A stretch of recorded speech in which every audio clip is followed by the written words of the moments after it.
وَمَن يُطِعِ اللَّهَ وَالرَّسُولَ فَأُولَٰئِكَ مَعَ الَّذِينَ أَنْعَمَ اللَّهُ عَلَيْهِمْ، جو لوگ اللہ اور اس کے رسول کی اطاعت کریں گے وہ ان لوگوں کے ساتھ ہوں گے جن پر اللہ نے انعام کیا ہے. آپ اور میں سورہ فاتحہ میں یہی تو راستہ مانگتے ہیں، صراط الذین انعمت علیہم، اللہ ہمیں وہ راستہ دے دے جس پر آپ نے اپنا انعام کیا.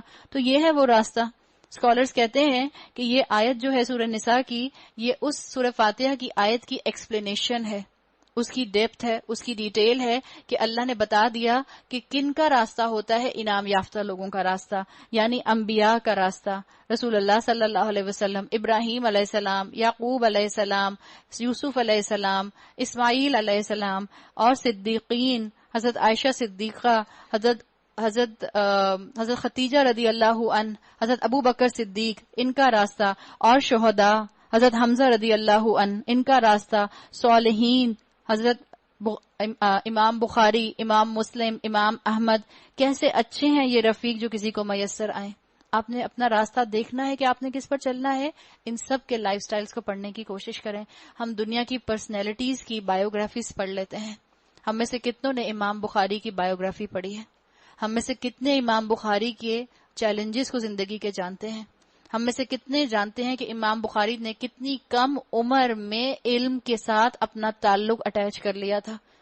اسکالرز کہتے ہیں، کسی نے کہا کہ جس عمر میں لڑکے لڑکیوں کو جھانکتے ہیں، امام بخاری اس عمر میں کتابوں کے اندر جھانکا کرتے تھے.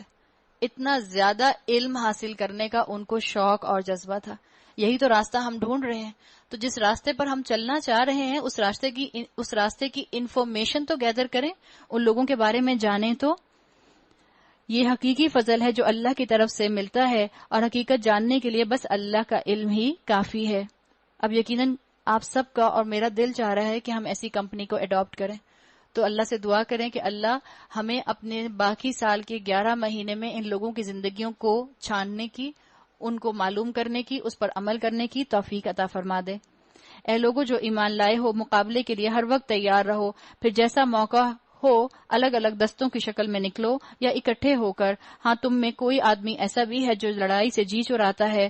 اگر تم پر کوئی مصیبت آئے تو کہتا ہے اللہ نے مجھ پر بڑا فضل کیا ہے کہ میں ان لوگوں کے ساتھ نہ گیا. اور اگر اللہ کی طرف سے تم پر فضل ہوتا ہے تو کہتا ہے، اور اس طرح کہتا ہے کہ گویا تمہارے اور اس کے درمیان محبت کا تو کوئی تعلق تھا ہی نہیں، کہ کاش میں بھی ان کے ساتھ ہوتا تو بڑا کام بن جاتا. منافق مینٹیلٹی کی بات ہے.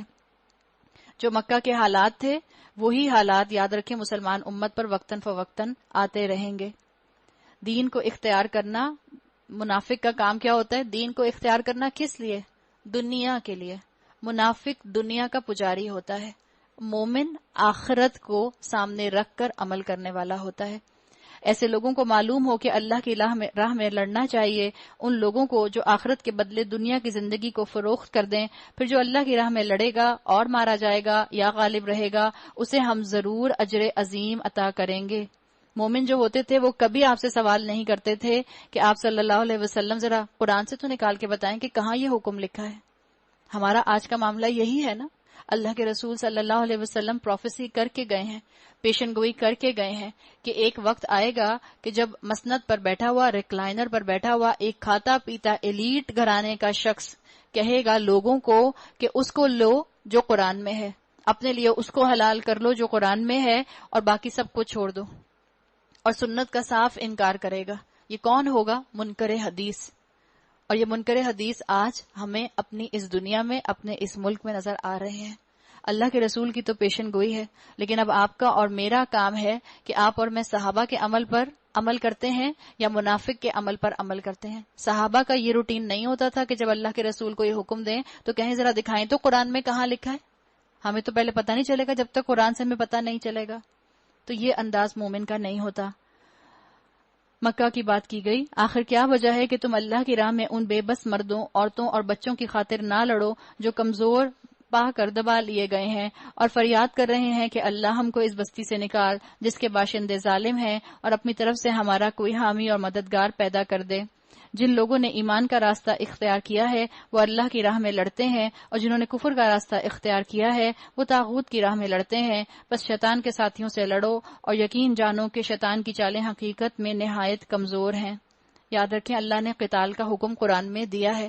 جہاد کے 9 ڈفرینٹ لیولز آتے ہیں. سب سے پہلا جہاد ہے جہاد بن نفس، اور سب سے آخری لیول ہے جہاد اللہ کی راہ میں، جس کو آپ کہتے ہیں قتال فی سبیل اللہ. یہ سب سے آخری لیول ہے. اللہ نے بہرحال اس کا حکم دیا ہے، مسلمانوں کو اس کے لیے اپولوجیٹک ہونے کی ضرورت نہیں. جب جنگ کی ضرورت آئے گی تو مسلمان جنگ کریں گے. تم نے ان لوگوں کو بھی دیکھا جن سے کہا گیا تھا کہ اپنے ہاتھ روکے رکھو اور نماز قائم کرو اور زکوٰۃ ادا کرو، اور جو انہیں لڑائی کا حکم دیا گیا تو ان میں سے ایک فریق کا حال یہ ہے کہ لوگوں سے ایسا ڈر رہے ہیں جیسا کہ اللہ سے ڈرنا چاہیے. مکی دور میں حکم یہ تھا کہ بدلہ لینے کی اجازت نہیں تھی، اپنے ڈیفنس میں بھی ان کو اجازت نہیں تھی کہ وہ ہاتھ اٹھائیں. اللہ تعالیٰ نے اس وقت ان کی تربیت کی. اگر بغیر تربیت کے اسکالرز کہتے ہیں کہ ہتھیار دیے جاتے تو وہ ہتھیار وہ آپس میں ایک دوسرے کے لیے استعمال کر لیتے، اس لیے کہ غصہ بہت تھا. آپ جانتے ہیں نا کہ عرب قوم بہت جنگجو قوم تھی. تقریباً 1700 جنگیں آتی ہیں جو ان کی تاریخ میں تھیں. تو اگر بغیر تربیت کے ان کو ہتھیار دے دیے جاتے تو یہ ان ہتھیاروں کا غلط استعمال کرتے، ایک دوسرے پر چلانے لگ جاتے. یا کچھ اس سے بھی بڑھ کر کہتے ہیں اللہ یہ ہم پر لڑائی کا حکم کیوں لکھ دیا، کیوں نہ ہمیں ابھی کچھ اور مہلت دی. ان سے کہو دنیا کا سرمایہ زندگی تھوڑا ہے اور آخرت ایک خدا ترس انسان کے لیے زیادہ بہتر ہے. وَلَا تُظْلَمُونَ فَتِيلًا، اور تم پر ظلم ایک شمع برابر بھی نہیں کیا جائے گا. رہی موت اَيْنَمَا تَكُونُوا يُدْرِكْكُمُ الْمَوْتُ، رہی موت تو تم جہاں بھی ہوگے بہرحال وہ تمہیں آ کر رہے گی، خواہ تم کیسی ہی مضبوط عمارتوں میں کیوں نہ چلے جاؤ. اللہ تعالیٰ نے بتا دیا کہ موت کا وقت مقرر ہے. اپنی موت کو یاد کر لو. اللہ کے رسول صلی اللہ علیہ وسلم دن میں کئی مرتبہ موت کو یاد کیا کرتے تھے. اللہ تعالیٰ کے رسول صلی اللہ علیہ وسلم نے ہمیں دعا سکھائی ہے، اللہم اعنی علی غمرات الموت و سکرات الموت. اللہ تعالیٰ ہمیں موت کی بے ہوشیوں اور موت کی سختیوں سے آپ کی پناہ میں آتی ہوں، آپ مجھے بچا کر رکھیں. اللہ نے یہ بات کسی پر عیاں نہیں کی کہ کس کی موت کیسے ہوتی ہے، اس لیے کہ جس پر موت آتی ہے وہ اپنا ایکسپیرینس بتانے کے لیے اس دنیا میں موجود نہیں رہتا. اور ایمان رکھیں کہ جو وقت اللہ نے مقرر کر دیا ہے اس وقت موت آ کر رہے گی. موت کو کوئی چیز ٹال نہیں سکتی. اللہ نے کہا وَلَوْ كُنْتُمْ فِي بُرُوجٍ مُشَيَّدَةٍ، چاہے تم اپنے آپ کو بڑے بڑے قلعوں کے اندر بند کر لو، بڑے بڑے حصار میں چھپا لو، پھر بھی ملک الموت تم کو آ کر رہے گا. اگر انہیں کوئی فائدہ پہنچتا ہے تو کہتے ہیں یہ اللہ کی طرف سے ہے، اگر کوئی نقصان پہنچتا ہے تو کہتے ہیں اے نبی یہ آپ کی بدولت ہے. کہو سب کچھ اللہ ہی کی طرف سے ہے. آخر ان لوگوں کو کیا ہو گیا ہے کہ کوئی بات ان کی سمجھ میں نہیں آتی. ما اصاب من حسنۃ فمن اللہ، اے انسان تجھے جو بھلائی بھی حاصل ہوتی ہے اللہ کی عنایت سے ہوتی ہے، اور جو مصیبت تجھ پر آتی ہے وہ تیرے اپنے کسب و عمل کی بدولت ہوتی ہے. مائنڈ سیٹ سکھایا گیا. کامیابی میں اللہ کا شکر، ناکامی میں اپنی اصلاح کی کوشش کرو. یہی مسئلہ اگر آپ اور میں سمجھ جائیں تو ہم کبھی بھی اپنے آپ کو خوشیوں کے اندر کریڈٹ نہ دیں، اور غمی کے اندر، پریشانیوں کے اندر، مشکلات کے اندر اپنے لیے سیلف امپروومنٹ کا سامان ہم ڈھونڈ لیں. اے محمد صلی اللہ علیہ وسلم، ہم نے تم کو لوگوں کے لیے رسول بنا کر بھیجا ہے، اس پر اللہ کی گواہی کافی ہے. اگر اللہ رسول کی اطاعت سے مراد مطلب صرف قرآن کا ہوتا تو یہ بات بار اللہ تعالیٰ یہاں تکرار نہ لاتے. اللہ کی اطاعت اور رسول کی اطاعت، اللہ کی اطاعت اور رسول کی اطاعت. صرف قرآن اور اللہ کی اطاعت کافی نہیں ہے، رسول کی اطاعت بھی ساتھ میں رکھنی ہوگی. جس نے رسول کی اطاعت کی اس نے دراصل اللہ کی اطاعت کی، اور جو منہ موڑ گیا تو بہرحال ہم نے تمہیں ان لوگوں پر پاسبان نہیں بنا کر بھیجا ہے. آپ نے ایک کتاب پڑھی ہوگی اسلام ایٹ کراس روڈ، محمد اسد کی. چھوٹی سی کتاب ہے، اگر آپ کو موقع ملے تو اس کو ضرور پڑھیں. ریورٹ تھے محمد اسد، جیو تھے جو ریورٹ ہوئے تھے، اور جرنلسٹ تھے. بہت اچھی ان کی کتاب ہے. اس میں آپ کو سنت کی اہمیت کے بارے میں پتہ چلے گا. ان کا کہنا ہے کہ اسلام کا دروازہ سنت کی چابی سے کھلتا ہے. شریعت پر عمل کرنے کا طریقہ کار، اس کی چابی سنت ہے. بہت اچھی کتاب ہے اسلام ایٹ کراس روڈز، اگر موقع ملے تو ضرور پڑھیے. اب منافقوں کا ذکر آ رہا ہے. وہ منہ پر کہتے ہیں کہ ہم مطیع فرمان ہیں، مگر جب تمہارے پاس سے نکلتے ہیں تو ان میں سے ایک گروہ راتوں کو جمع ہو کر تمہاری باتوں کے خلاف مشورے کرتا ہے. ہم بھی تو اپنے معاشرے میں میلاد دیکھتے ہیں. ہمارے معاشرے میں میلاد ہوتا ہے، نعتیں پڑھی جاتی ہیں، شادی سے پہلے میلاد کرایا جاتا ہے. اور کیوں کرایا جاتا ہے؟ ہم منہوں سے کیا کہہ رہے ہوتے ہیں؟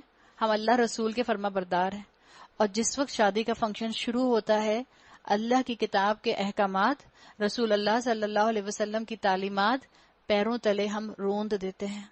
ہمارا بھی یہی حال ہے. تو سوچ لیں کہ کہیں ہمارے اندر منافقت کوٹ کوٹ کر تو نہیں بھری ہوئی. اللہ ان کی یہ ساری سرگوشیاں لکھ رہا ہے. تم ان کی پرواہ نہ کرو اور اللہ پر بھروسہ رکھو، وہی بھروسے کے لیے کافی ہے. کیا یہ لوگ قرآن پر غور نہیں کرتے؟ افلا یتدبرون القرآن، کیا یہ لوگ قرآن پر تدبر نہیں کرتے، قرآن پر ریفلیکٹ نہیں کرتے؟ قرآن پر تدبر انسان کو ریلیکسنگ انجوائمنٹ دیتا ہے، لیکن کب؟ جب آپ کو اور مجھے قرآن سمجھ آئے گا، جب آپ اور میں عربی زبان کی گہرائی کو سمجھیں گے، جب آپ اور میں اس کے ایسنس کو سمجھیں گے. دنیا کی نقلی کتابیں پڑھ کر تو ہمیں بڑا رونا بھی آتا ہے، خوشی بھی ہوتی ہے، ہنس بھی پڑھتے ہیں. بڑے بڑے ناول پڑھ کر کہتے ہیں واہ کیا ناول ہے. آپ بچوں کو اتنے بڑے بڑے 700 صفحوں کے، ہزار صفحوں کے ناول دیں، کیسی بک سمری لکھ کر لے کر آئیں گے بہترین انداز میں، اور آپ ان سے کہیں ذرا بیٹا ایک پارے کی سمری تو لکھ کر لاؤ. لکھ کر لا سکتے ہیں؟ اس لیے کہ ہم نے ان کو وہ علم نہیں دیا ہے. تو قرآن کے ساتھ یہ ریلیشن شپ ڈیولپ کرنے کی دعوت دی گئی. افلا یتدبرون القرآن، کیا یہ قرآن پر غور نہیں کرتے؟ قرآن کے اوپر غور کرنے کے 2 لیول ہیں. ایک ہے تذکر ہے نصیحت حاصل کرنے کے لیے. یہ تذکر ترجمہ پڑھ کر بھی حاصل ہو سکتا ہے، تذکر لفظی ترجمہ پڑھ کر بھی حاصل ہو سکتا ہے، قرآن کی تشریح سن کر بھی حاصل ہو جاتا ہے. تدبر یہ قرآن کی زبان کی گہرائی میں جا کر حاصل ہوتا ہے. اسکالرز یہ کام کرتے ہیں. اللہ ہماری اولادوں میں ایسے بچے نکالے جو اسلام کے اسکالر بنے. یہ جو یہاں پر یتدبرون القرآن آیا، اس کو بتائے بغیر میں آگے جا نہیں پا رہی. آپ نے قرآن کے اندر 2 لفظ پڑھے ہیں، یتدبرو اور پڑھا ہے یدبرو. ایک میں تا آتی ہے اور ایک میں دال پر تشدید آتی ہے. آپ میں سے جو تجوید کے اسٹوڈنٹ ہیں، جو لوگ قرآن کی ریسیٹیشن کو پراپرلی پڑھنے کے لیے علم التجوید پڑھتے ہیں، آپ نے تجوید کے اندر ایک ٹرم پڑھی ہوگی ادغام کی، مرج کرنے کی، پڑھی ہے نا؟ مرج کر دیتے ہیں. یہ جو لفظ آتا ہے یتدبرو، یہ اس کی مکمل شکل ہے لفظ کی، یتدبرو تا کے ساتھ. جب یہ آتا ہے یدبرو تو یہ اس کی ایبریویٹڈ فارم ہے، یعنی مطلب یہ ہے جب یتدبرو آئے گا تو پورے قرآن کی بات ہوگی، جب یدبرو آئے گا تو کسی آیت کی یا کسی فریکشن کی بات ہوگی. اور آپ اللہ کی شان دیکھیں، سورہ نساء کی یہ جو آیت ہے، آیت نمبر 82، اس میں آیا افلا یتدبرون القرآن. جب قرآن کا ذکر آیا تو اس کی مکمل فارم آئی تا کے ساتھ یتدبرو. اور یہی چیز سورہ صاد میں آپ کو ملتی ہے، آیت نمبر 29 میں، وہاں آتا ہے لی یدبروا آیاتہ. جہاں ایک آیت کا ذکر آیا وہاں اس کی ایبریویٹڈ فارم آ گئی. یہ قرآن کی زبان کے معجزے ہیں، اور یہ قرآن کی زبان کا معجزہ نہ تفسیر میں ملتا ہے اور نہ ترجمے میں ملتا ہے. یہ قرآن کی زبان کا معجزہ قرآن کی زبان کے اندر ملتا ہے. اللہ ہمارے وقتوں میں اتنی برکت دے کہ ہم قرآن کی زبان کے معجزے کو سمجھنے کے لیے اپنے گھروں سے نکلیں اور وقت نکالیں. اگر یہ اللہ کے سوا کسی اور کی طرف سے ہوتا تو اس میں بہت کچھ اختلاف بیانی پائی جاتی. یہ لوگ جہاں کوئی اطمینان بخش یا خوفناک خبر سن پاتے ہیں اسے لے کر پھیلا دیتے ہیں، یعنی افواہیں سن کر، ریومر سن کر فوراً ان کو آگے فارورڈ کر دیتے ہیں. اس میں ایک چیز میرے اور آپ کے لیے بھی آتی ہے، ہر ایس ایم ایس کو آگے آنکھیں بند کر کے فارورڈ نہ کیا کریں. اور ہم ایک جگہ فارورڈ نہیں کرتے. ایک تو مسئلہ یہ ہوتا ہے کہ انسان بہت سے واٹس ایپ کے گروپس میں ہوتا ہے، اور ہوتا یہ کہ بہت سے کامن آپ کے کانٹیکٹس ہوتے ہیں. اب ہوتا یہ کہ ایک اللہ کا بندہ، اس کو ایک ویڈیو پسند آ گئی، اب اس نے ایک ویڈیو کو 10 گروپس میں جب تک بھیج نہیں دینا اس کو اگلی سانس نہیں آئے گی. دوسری بات، ہر ایس ایم ایس کو بغیر تحقیق کے آگے نہ بھیج دیں، خاص طور پہ ایسا ایس ایم ایس جس میں لکھا ہو یہ کرو گی تو یہ ہوگا، یہ کرو گی تو یہ ہوگا. اگر اس میں حدیث کا حوالہ ہے، اگر اس کے اندر اللہ کے کلام کا حوالہ ہے تو ٹھیک ہے، نہیں ہے تو اس کو اگنور کر دیں. اکثر واٹس ایپ پہ میسج آتا ہے آپ کے اوپر یہ امانت ہے، آپ نے میسج کھول لیا ہے، اب آپ کو یہ اپنے سارے کانٹیکٹس میں بھیجنا ہے. کیا اس کی کوئی صداقت ہو سکتی ہے؟ جب امانت کب ہوگی؟ جب آپ کا اور میرا کانٹریکٹ ہو گیا، جب میں آپ کے سامنے میں نے ایڈمٹ کر لیا کہ ٹھیک ہے یہ مجھ پر امانت ہو گیا، میں یہ کام کروں گی. جب میں آپ کو جانتی نہیں ہوں، میرا آپ سے کوئی بات ہی نہیں ہوئی، تو کیسے امانت ہو سکتا ہے؟ اتنے معصوم لوگ ہوتے ہیں، پھر وہ پوچھتے ہیں کیا ہم اس کو اپنے کانٹیکٹ میں فارورڈ کر دیں؟ نہیں ضرورت نہیں ہے، اگنور کر دیں. پتہ نہیں کتنی سچائی ہے. اگر اس میں کسی کے لیے دعا کا لکھا ہے، آپ وہیں آنکھیں بند کر کے آنکھیں کھول کر ایک مرتبہ دعا کر لیجئے. اللہ تعالیٰ انشاءاللہ آپ کی دعا کسی کنسرن بندے تک پہنچا دیں گے. حالانکہ اگر یہ اسے رسول اور اپنی جماعت کے ذمہ دار اصحاب تک پہنچائیں تو وہ ایسے لوگوں کے علم میں آ جائے جو ان کے درمیان اس بات کی صلاحیت رکھتے ہیں کہ اس سے صحیح نتیجہ اخذ کریں.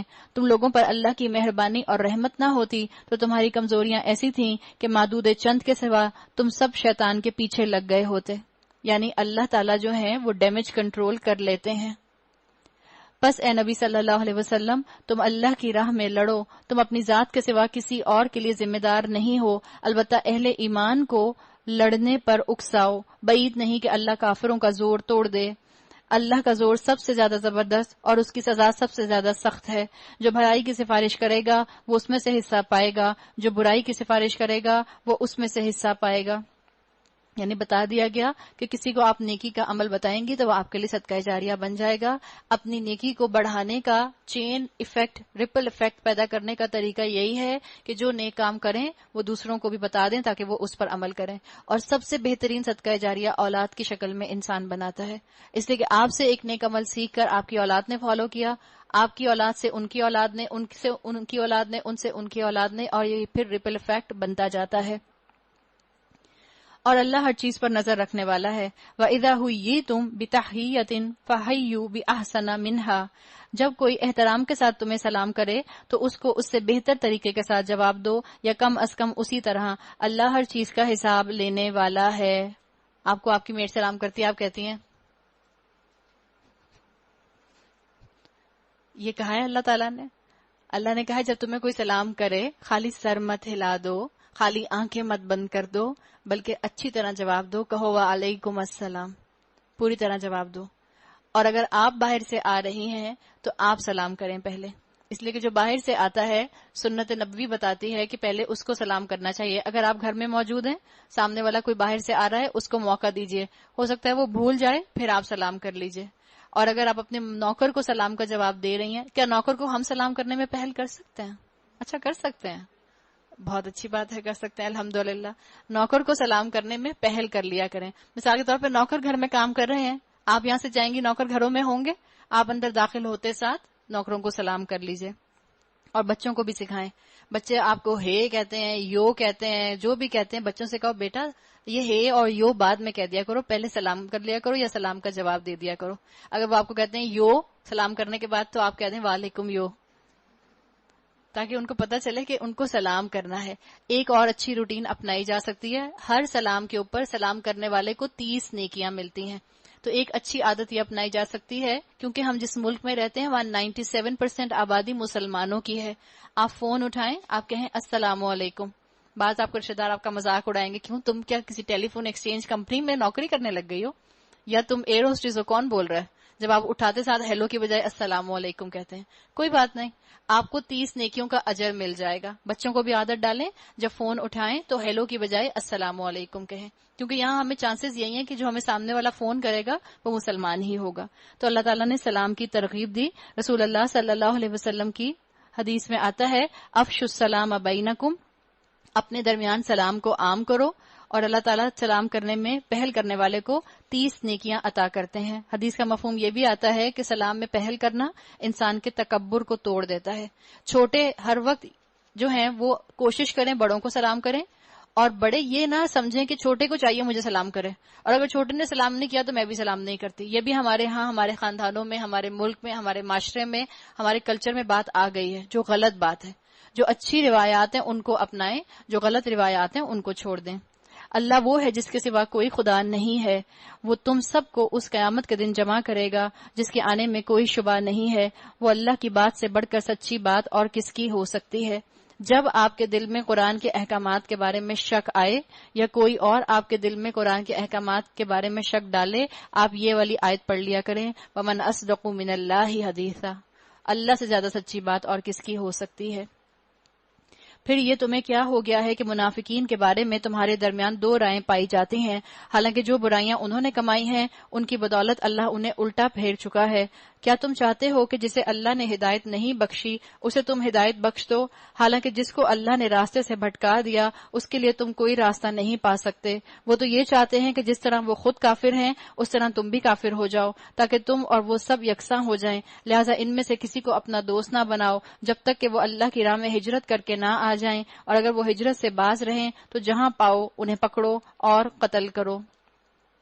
یہاں بتا دیا گیا کہ جب مسلمان معاشرے کو ایک دفعہ اسٹرینتھن کیا جائے گا تو علم پہنچا دیا جائے گا، ان کو موقع دے دیا جائے گا، لیکن اگر پھر وہ بات نہ مانے تو ان کے ساتھ قتال کیا جائے گا، اور ان میں سے کسی کو اپنا دوست اور مددگار نہ بناؤ۔ البتہ وہ منافق اس حکم سے ایکسیپشن ہیں جو کسی ایسی قوم سے جا ملے جس کے ساتھ تمہارا معاہدہ ہے، اسی طرح وہ منافق بھی مستثنیٰ ہیں جو تمہارے پاس آتے ہیں اور لڑائی سے دل برداشتہ ہیں، نہ تم سے لڑنا چاہتے ہیں نہ اپنی قوم سے، اللہ چاہتا تو ان کو تم پر مسلط کر دیتا اور وہ بھی تم سے لڑتے، لہٰذا اگر وہ تم سے کنارہ کش ہو جائیں اور لڑنے سے باز رہیں اور تمہاری طرف صلح و آتشی کا ہاتھ بڑھائیں تو اللہ نے تمہارے لیے ان پر دست درازی کی کوئی سبیل نہیں رکھی۔ ایک ایسا مقام آیا تھا مدینہ کے دور میں جب اللہ کے رسول صلی اللہ علیہ وسلم نے معاہدے کیے اور آس پاس کے سب قبیلوں سے معاہدہ کیا کہ جب اگر ہم پر کوئی جنگ کرے گا تو آپ ہمارے رفیق بن کر، ساتھی بن کر ہمارا ساتھ دیں گے۔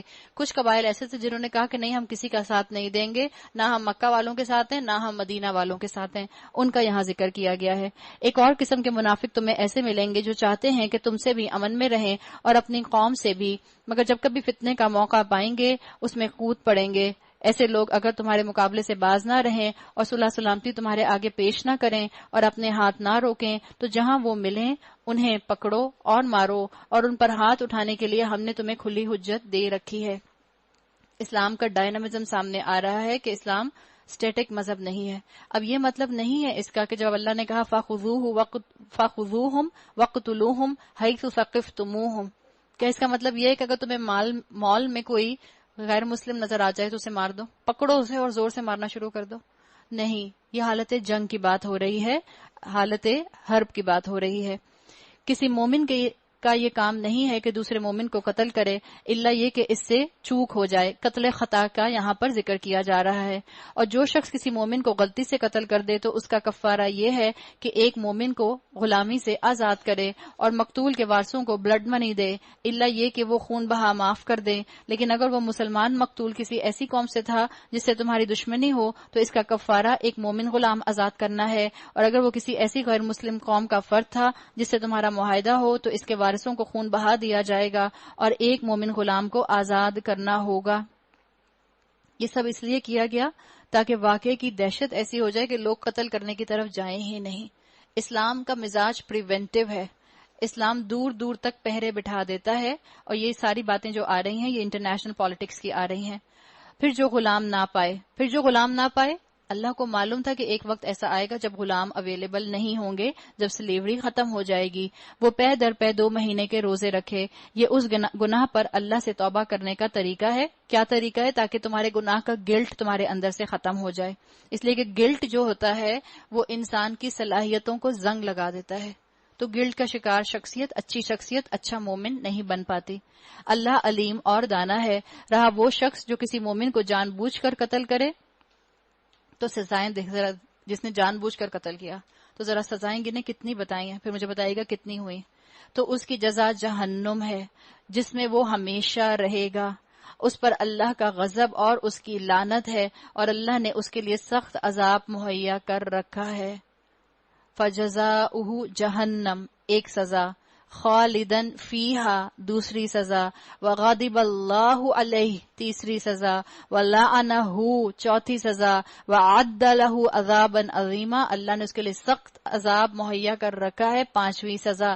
قتل عمد کی 5 سزائیں بتا دی گئیں جو کوئی جان بوجھ کر مرڈر کرے، اور ہم جس شہر میں رہتے ہیں وہاں ٹارگٹ کلنگ کے نام پر روز 10 سے 11 لوگ مار دیے جاتے ہیں۔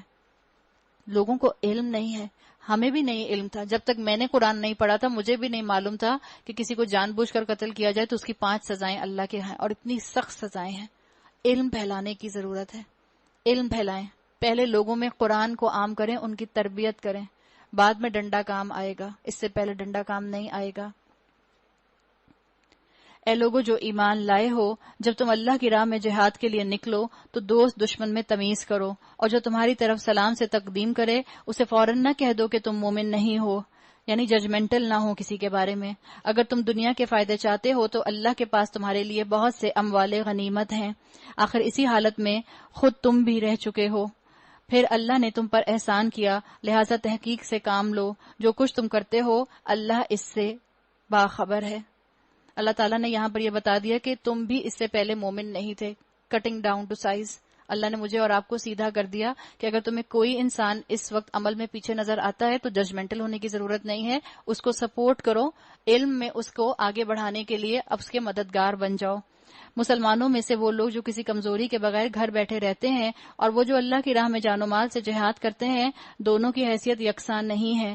اللہ نے بیٹھنے والوں کی بنسبت جان و مال سے جہاد کرنے والوں کا درجہ بڑھا رکھا ہے، اگرچہ ہر ایک کے لیے اللہ نے بھلائی کا وعدہ فرمایا ہے، مگر اس کے ہاں مجاہدوں کی خدمات کا معاوضہ بیٹھنے والوں سے زیادہ ہے۔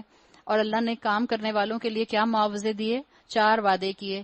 ان کے لیے اللہ کی طرف سے بڑے درجے ہیں اور مغفرت ہے اور رحمت ہے، اور اللہ معاف کرنے والا اور رحم فرمانے والا ہے۔ اب کیا آپ کا اور میرا دل چاہے گا کہ ہم گھر بیٹھے رہیں، یا دل چاہے گا کہ ہم بھی قرآن پڑھنے کے لیے نکلیں؟ یقیناً دل چاہتا ہے کہ ہم قرآن پڑھنے کے لیے نکلیں۔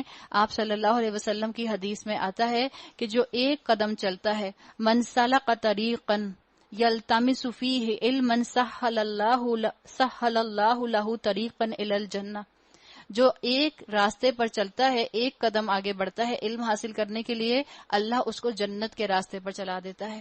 اللہ تعالیٰ کے رسول صلی اللہ علیہ وسلم نے کہا، علم حاصل کرنے والے کے لیے سمندر کی مچھلیاں اور پرندے دعائیں کرتے ہیں۔ آپ اس وقت یہاں بیٹھ کے قرآن پڑھ رہی ہیں، اس وقت آپ امیجن کریں جتنی بھی سمندر میں مچھلیاں ہیں اور جتنے بھی باہر پرندے ہیں وہ آپ کی اور میرے لیے دعا کر رہے ہیں۔ دل میں ایک کتنا سکون آتا ہے۔ اللہ مجھے اور آپ کو علم کی راہ پر اپنے پیروں کو گرد آلود کرنے کی توفیق عطا فرمائے۔ جو لوگ اپنے نفس پر ظلم کر رہے تھے ان کی روحیں جب فرشتوں نے قبض کی، یہ کون تھے جو لوگ اپنے نفس پر ظلم کر رہے تھے؟ وہ لوگ جو شریعت پر عمل نہیں کر رہے تھے۔ ان کی روحیں جب فرشتوں نے قبض کی تو ان سے پوچھا کہ یہ تم کس حال میں مبتلا تھے؟ انہوں نے جواب دیا، ایکسکیوزز دیں گے، ہم زمین میں کمزور اور مجبور تھے، ہمارا سوشل پریشر تھا، ہم کیا کریں، ہم جس سٹیٹس پر رہتے تھے اس سٹیٹس میں رہ کر ہم شریعت کا یہ حکم مان نہیں سکتے تھے، ہمارا جس خاندان سے تعلق ہے خاندان میں کوئی بھی ایسا کام نہیں کرتا تو ہمارے لیے کرنا بہت مشکل تھا، ایکسکیوزز دیے۔ فرشتوں نے کہا، کیا خدا کی زمین وسیع نہ تھی کہ تم اس کے اندر ہجرت کر جاتے؟ کیا ایسی جگہ نہیں تھی جہاں تم اللہ کے احکامات پر پوری طرح عمل کر پاتے؟ اللہ نے تو پوری دنیا کے اوپر اپنی ملکیت ظاہر کی ہے، اللہ پوری دنیا کا مالک ہے، تو تم نے ہجرت کیوں نہ کی؟ یہ وہ لوگ ہیں جن کا ٹھکانہ جہنم ہے اور بڑا ہی برا ٹھکانہ ہے۔ ہاں، جو مرد، عورتیں اور بچے واقعی بے بس ہیں اور نکلنے کا کوئی اور راستہ اور ذریعہ نہیں پاتے، بعید نہیں کہ اللہ انہیں معاف کر دے۔ اللہ بڑا معاف کرنے والا اور درگزر فرمانے والا ہے۔ جو کوئی اللہ کی راہ میں ہجرت کرے گا، وَمَن يُهَاجِرْ فِي سَبِيلِ اللَّهِ، جو کوئی اللہ کی راہ میں ہجرت کرے گا۔ اسکالرز کہتے ہیں کہ آج وطن چھوڑنا ہجرت نہیں ہے، اس لیے کہ آج کوئی دارالسلام نہیں ہے، تو وطن چھوڑنے کی اور کئی وجوہات ہو سکتی ہیں، لیکن اسلام کی جگہ پر جا کر اپنے قدم جمانے کے لیے اگر آپ کہتے ہیں کہ میں ہجرت کر رہی ہوں تو اسکالرز کے مطابق وہ بات مناسب نہیں ہے، اس لیے کہ آج وہ کہتے ہیں کوئی دارالسلام نہیں ہے۔ وہ زمین میں پناہ لینے کے لیے بہت جگہ اور بسر اوقات کے لیے بڑی گنجائش پائے گا، اور جو اپنے گھر سے اللہ اور اللہ کے رسول کی طرف ہجرت کے لیے نکلے پھر راستے ہی میں اسے موت آ جائے، اس کا اجر اللہ کے ذمے واجب ہو گیا۔ یعنی مثال کے طور پر ابھی اس جگہ پہنچا نہیں تھا۔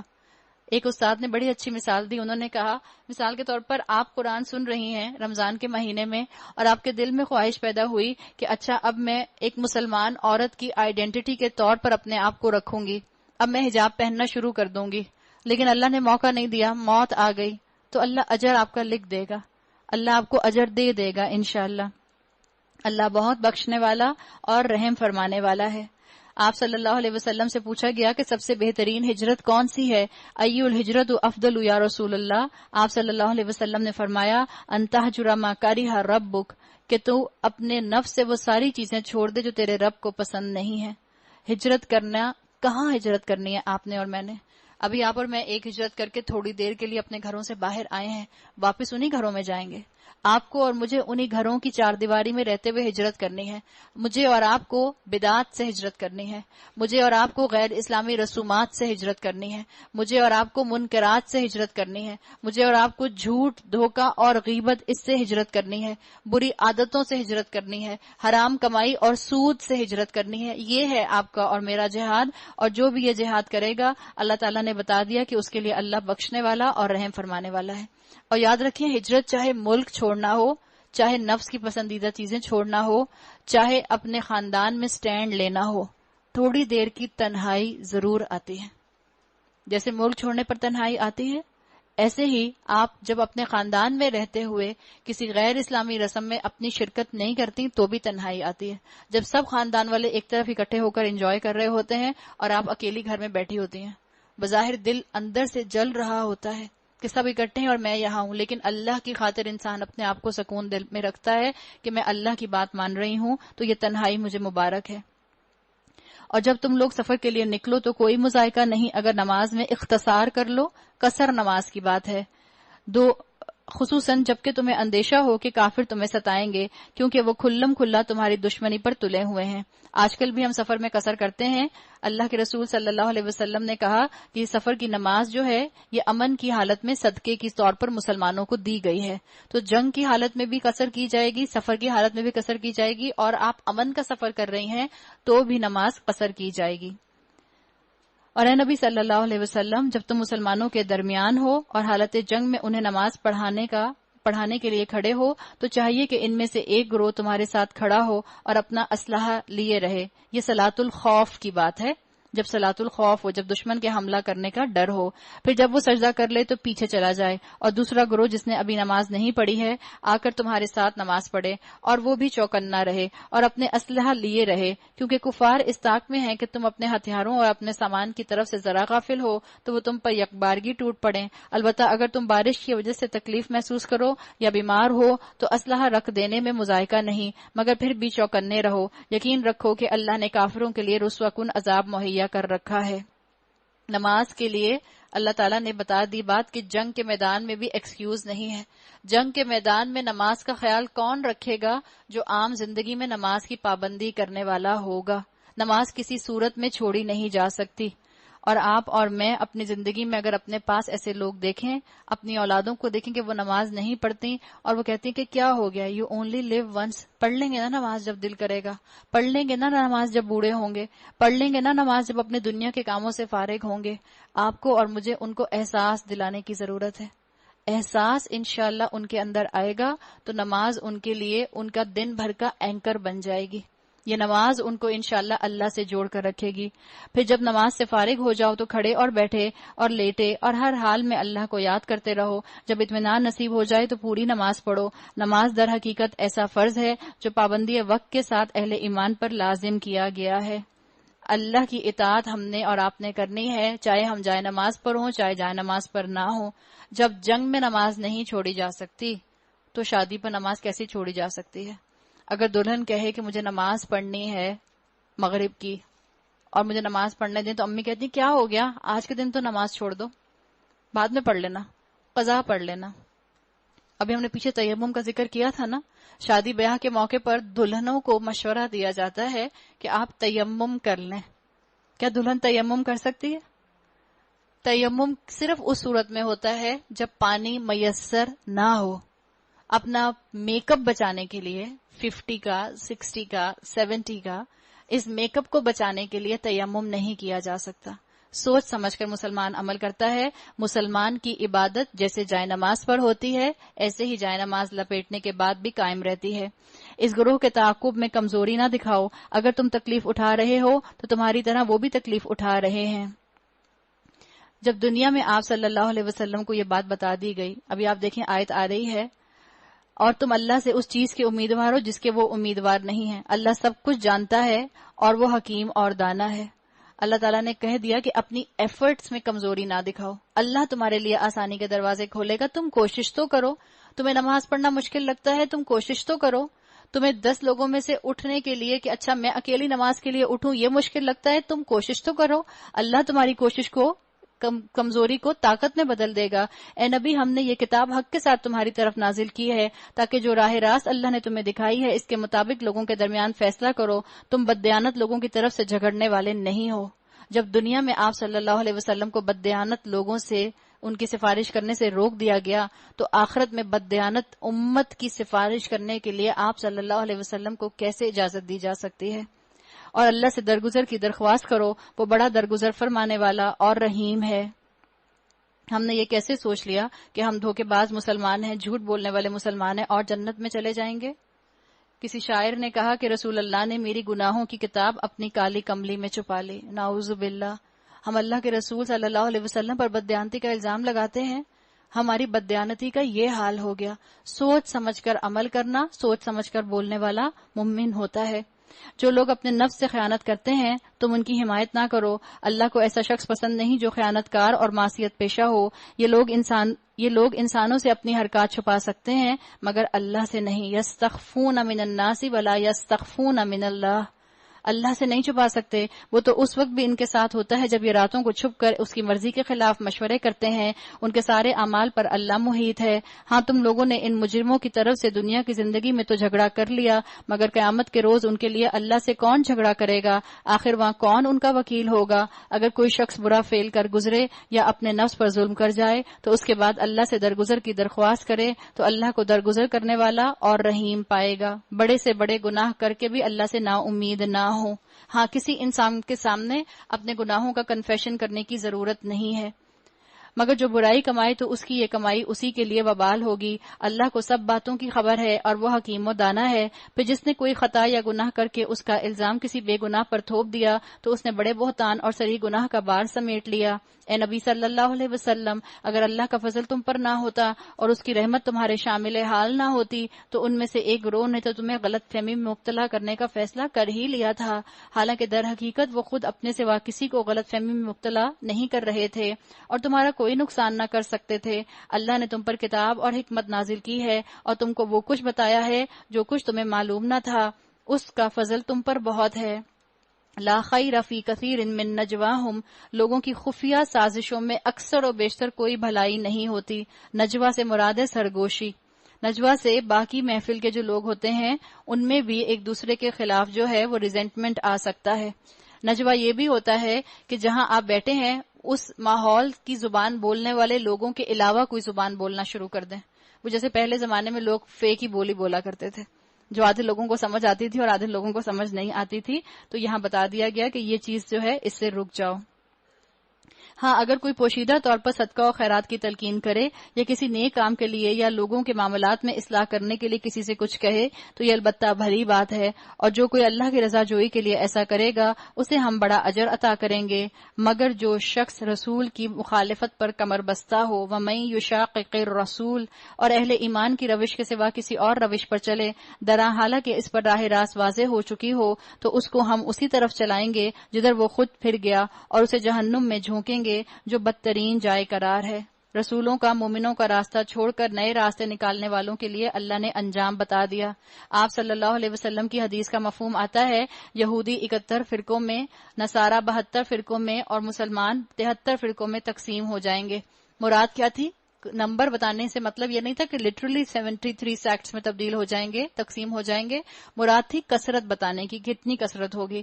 صحابہ نے پوچھا ان میں سے نجات پانے والا طبقہ کون سا ہوگا؟ آپ صلی اللہ علیہ وسلم نے فرمایا ما انا علیہ و اصحابی، جو میرے اور میرے صحابہ کے عمل پر ہوگا۔ اللہ کے ہاں بس شرک کی بخشش نہیں ہے، اس کے سوا اور سب کچھ معاف ہو سکتا ہے جسے وہ معاف کرنا چاہے۔ جس نے اللہ کے ساتھ کسی کو شریک ٹھہرایا وہ تو گمراہی میں بہت دور نکل گیا۔ وہی تینوں شرک کی کیٹیگریز اپنے ذہن میں رکھ لیجئے، شرک فی الذات، شرک فی الحقوق، شرک فی الصفات۔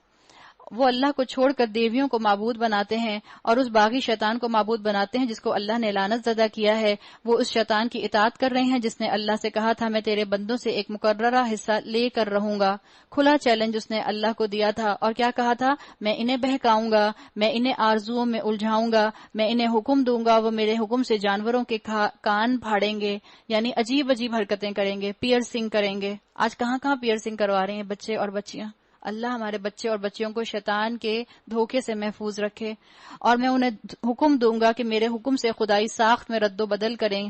یہ چیز فلا یغیرن خلق اللہ، اللہ کی ساخت میں تبدیلی، اسکالرز کہتے ہیں کہ اس کی اجازت نہیں۔ ٹیٹوز وغیرہ بھی اسی کے اندر آ جاتے ہیں۔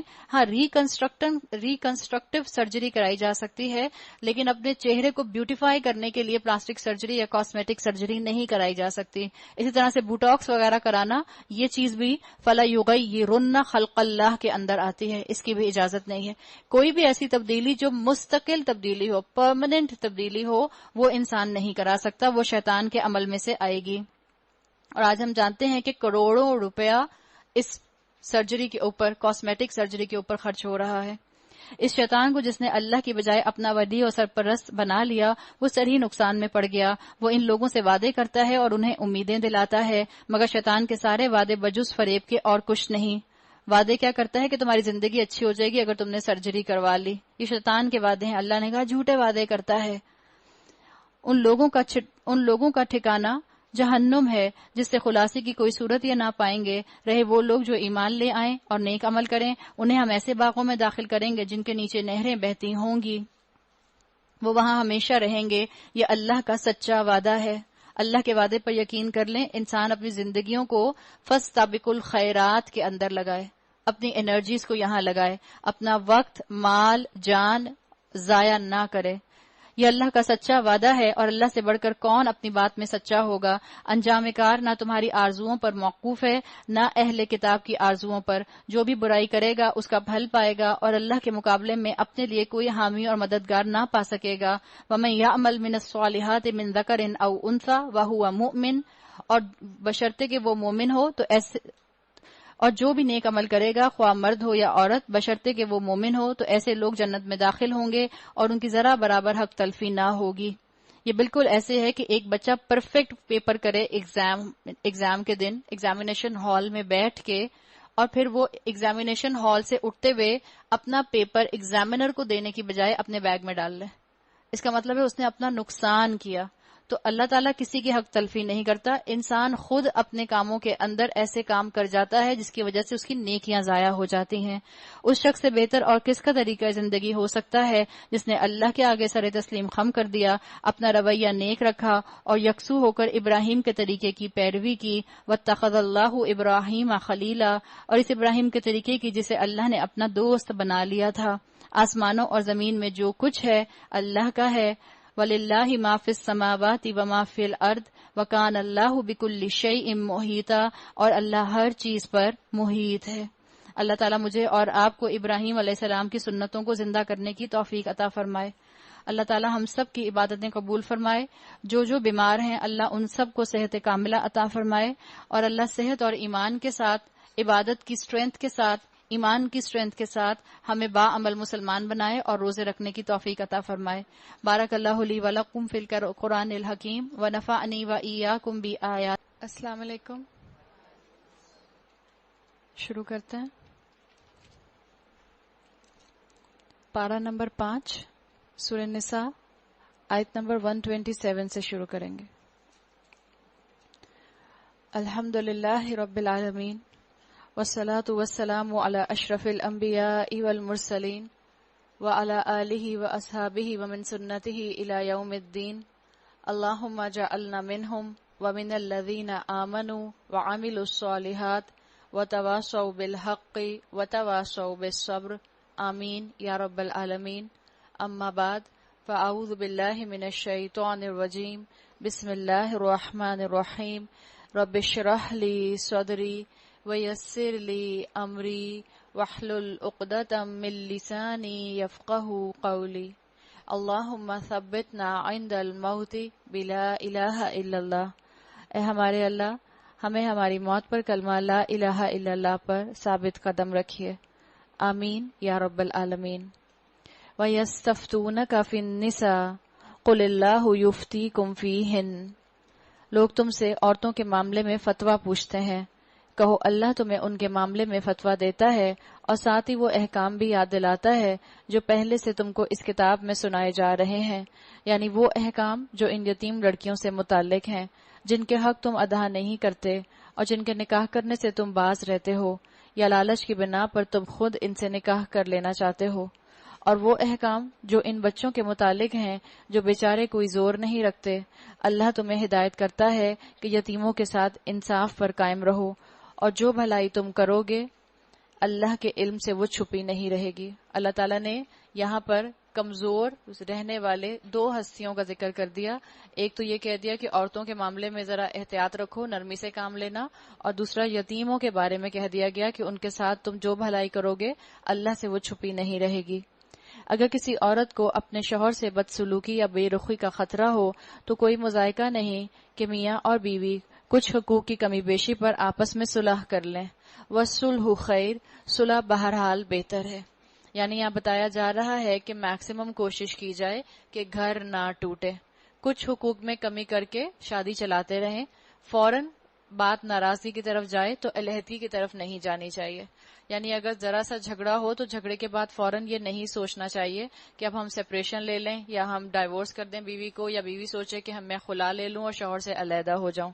اللہ تعالیٰ نے بتایا کہ جو نکاح کی نعمت ملی ہے اس کو مل کر انجوائے کریں، اس کو مل کر شیئر کریں، اور کوشش کریں کہ طلاق اور خلا کی نوبت نہ آئے۔ اللہ تعالیٰ نے یہاں پر یہ بات بھی واضح کر دی۔ نفس تنگ دلی کی طرف جلدی مائل ہو جاتے ہیں، اس کا مطلب کیا ہے؟ ہم جلدی اپنی بہت سی چھوٹی چھوٹی چیزوں کا ایگو ایشو بنا کے ان کو میگنیفائڈ کر دیتے ہیں۔ تنگ دلی کی طرف جلدی مائل ہو جاتے ہیں یعنی ہم دوسرے کو جلدی معاف نہیں کر پاتے۔ تو جتنا شوہر اور بیوی کا رشتہ مضبوط ہے اتنا ہی شوہر اور بیوی کا رشتہ ایک طرح سے نازک بھی بہت ہے۔ اس لیے کوشش کرنی چاہیے کہ آپ اپنے گھر کے اندر ایسا ماحول بنا کر رکھیں جس کے اندر جھگڑے کی فضا نہ بنے، اور اپنی بیٹیوں کو بھی ایسی تربیت دینے کی ضرورت ہے کہ جس میں وہ حالات کو مولڈ کر سکیں بہتری کی طرف۔ ان کو سکھایا جائے جھک کر رہنا، ان کو سکھایا جائے کہ وہ کس طرح سے گھر کے اندر معاملات کو، سچویشنز کو ہینڈل کر سکتی ہیں۔ اس لیے اللہ نے کہا کہ وَأُحْضِرَتِ الْأَنفُسُ الشُّحَّ، نفس جو ہیں وہ تنگ دلی کی طرف جلدی مائل ہو جاتے ہیں۔ یعنی جب بھی شوہر اور بیوی کے درمیان میں جھگڑا ہوگا، اگر ایگو کو لایا گیا درمیان میں تو جھگڑا بلا وجہ میگنیفائڈ ہو جائے گا۔ لیکن اگر تم لوگ احسان سے پیش آؤ اور خدا ترسی سے کام لو، یہ کس سے اللہ تعالیٰ کہہ رہے ہیں؟ مردوں سے کہہ رہے ہیں یہاں پہ۔ تو یقین رکھو کہ اللہ تمہارے اس طرز عمل سے بے خبر نہ ہوگا۔ بیویوں کے درمیان پورا عدل کرنا تمہارے بس میں نہیں ہے۔ وَلَن تَسْتَطِيعُوا أَن تَعْدِلُوا بَيْنَ النِّسَاءِ، نساء کا مطلب یہاں پر ہر طرح کی عورت نہیں ہے، یہاں نساء کا مطلب صرف ازواج ہیں، بیویاں ہیں۔ اور اللہ تعالیٰ نے کہہ دیا کہ تم اگر جو اجازت دی گئی ہے، جو گنجائش دی گئی ہے ایک سے زیادہ نکاح کرنے کی، تو یہ بھی دیکھ لو کہ جس نے تمہیں بنایا ہے، جو تمہاری فطرت کو جانتا ہے، وہ تمہیں بتا رہا ہے کہ تمہارے لیے عدل کرنا جو ہے وہ آسان نہیں ہوگا، مشکل ہو جائے گا۔ لن تستطیعوا آیا، ہرگز تم میں استطاعت نہیں ہے، اللہ تعالیٰ نے خود کہہ دیا۔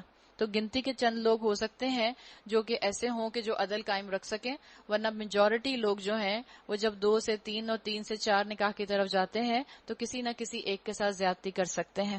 اللہ تعالیٰ نے ایک چیز یہاں پر اور بھی بتائی ہے اپنے رسول صلی اللہ علیہ وسلم کے ذریعے کہ جو اللہ تعالیٰ نے کہا وَلَن تَسْتَطِيعُوا أَن تَعْدِلُوا بَيْنَ النِّسَاءِ، تو کہنے کا مطلب یہ ہے کہ گنتی کرنے والی چیزوں میں شوہر کو برابری کرنی چاہیے۔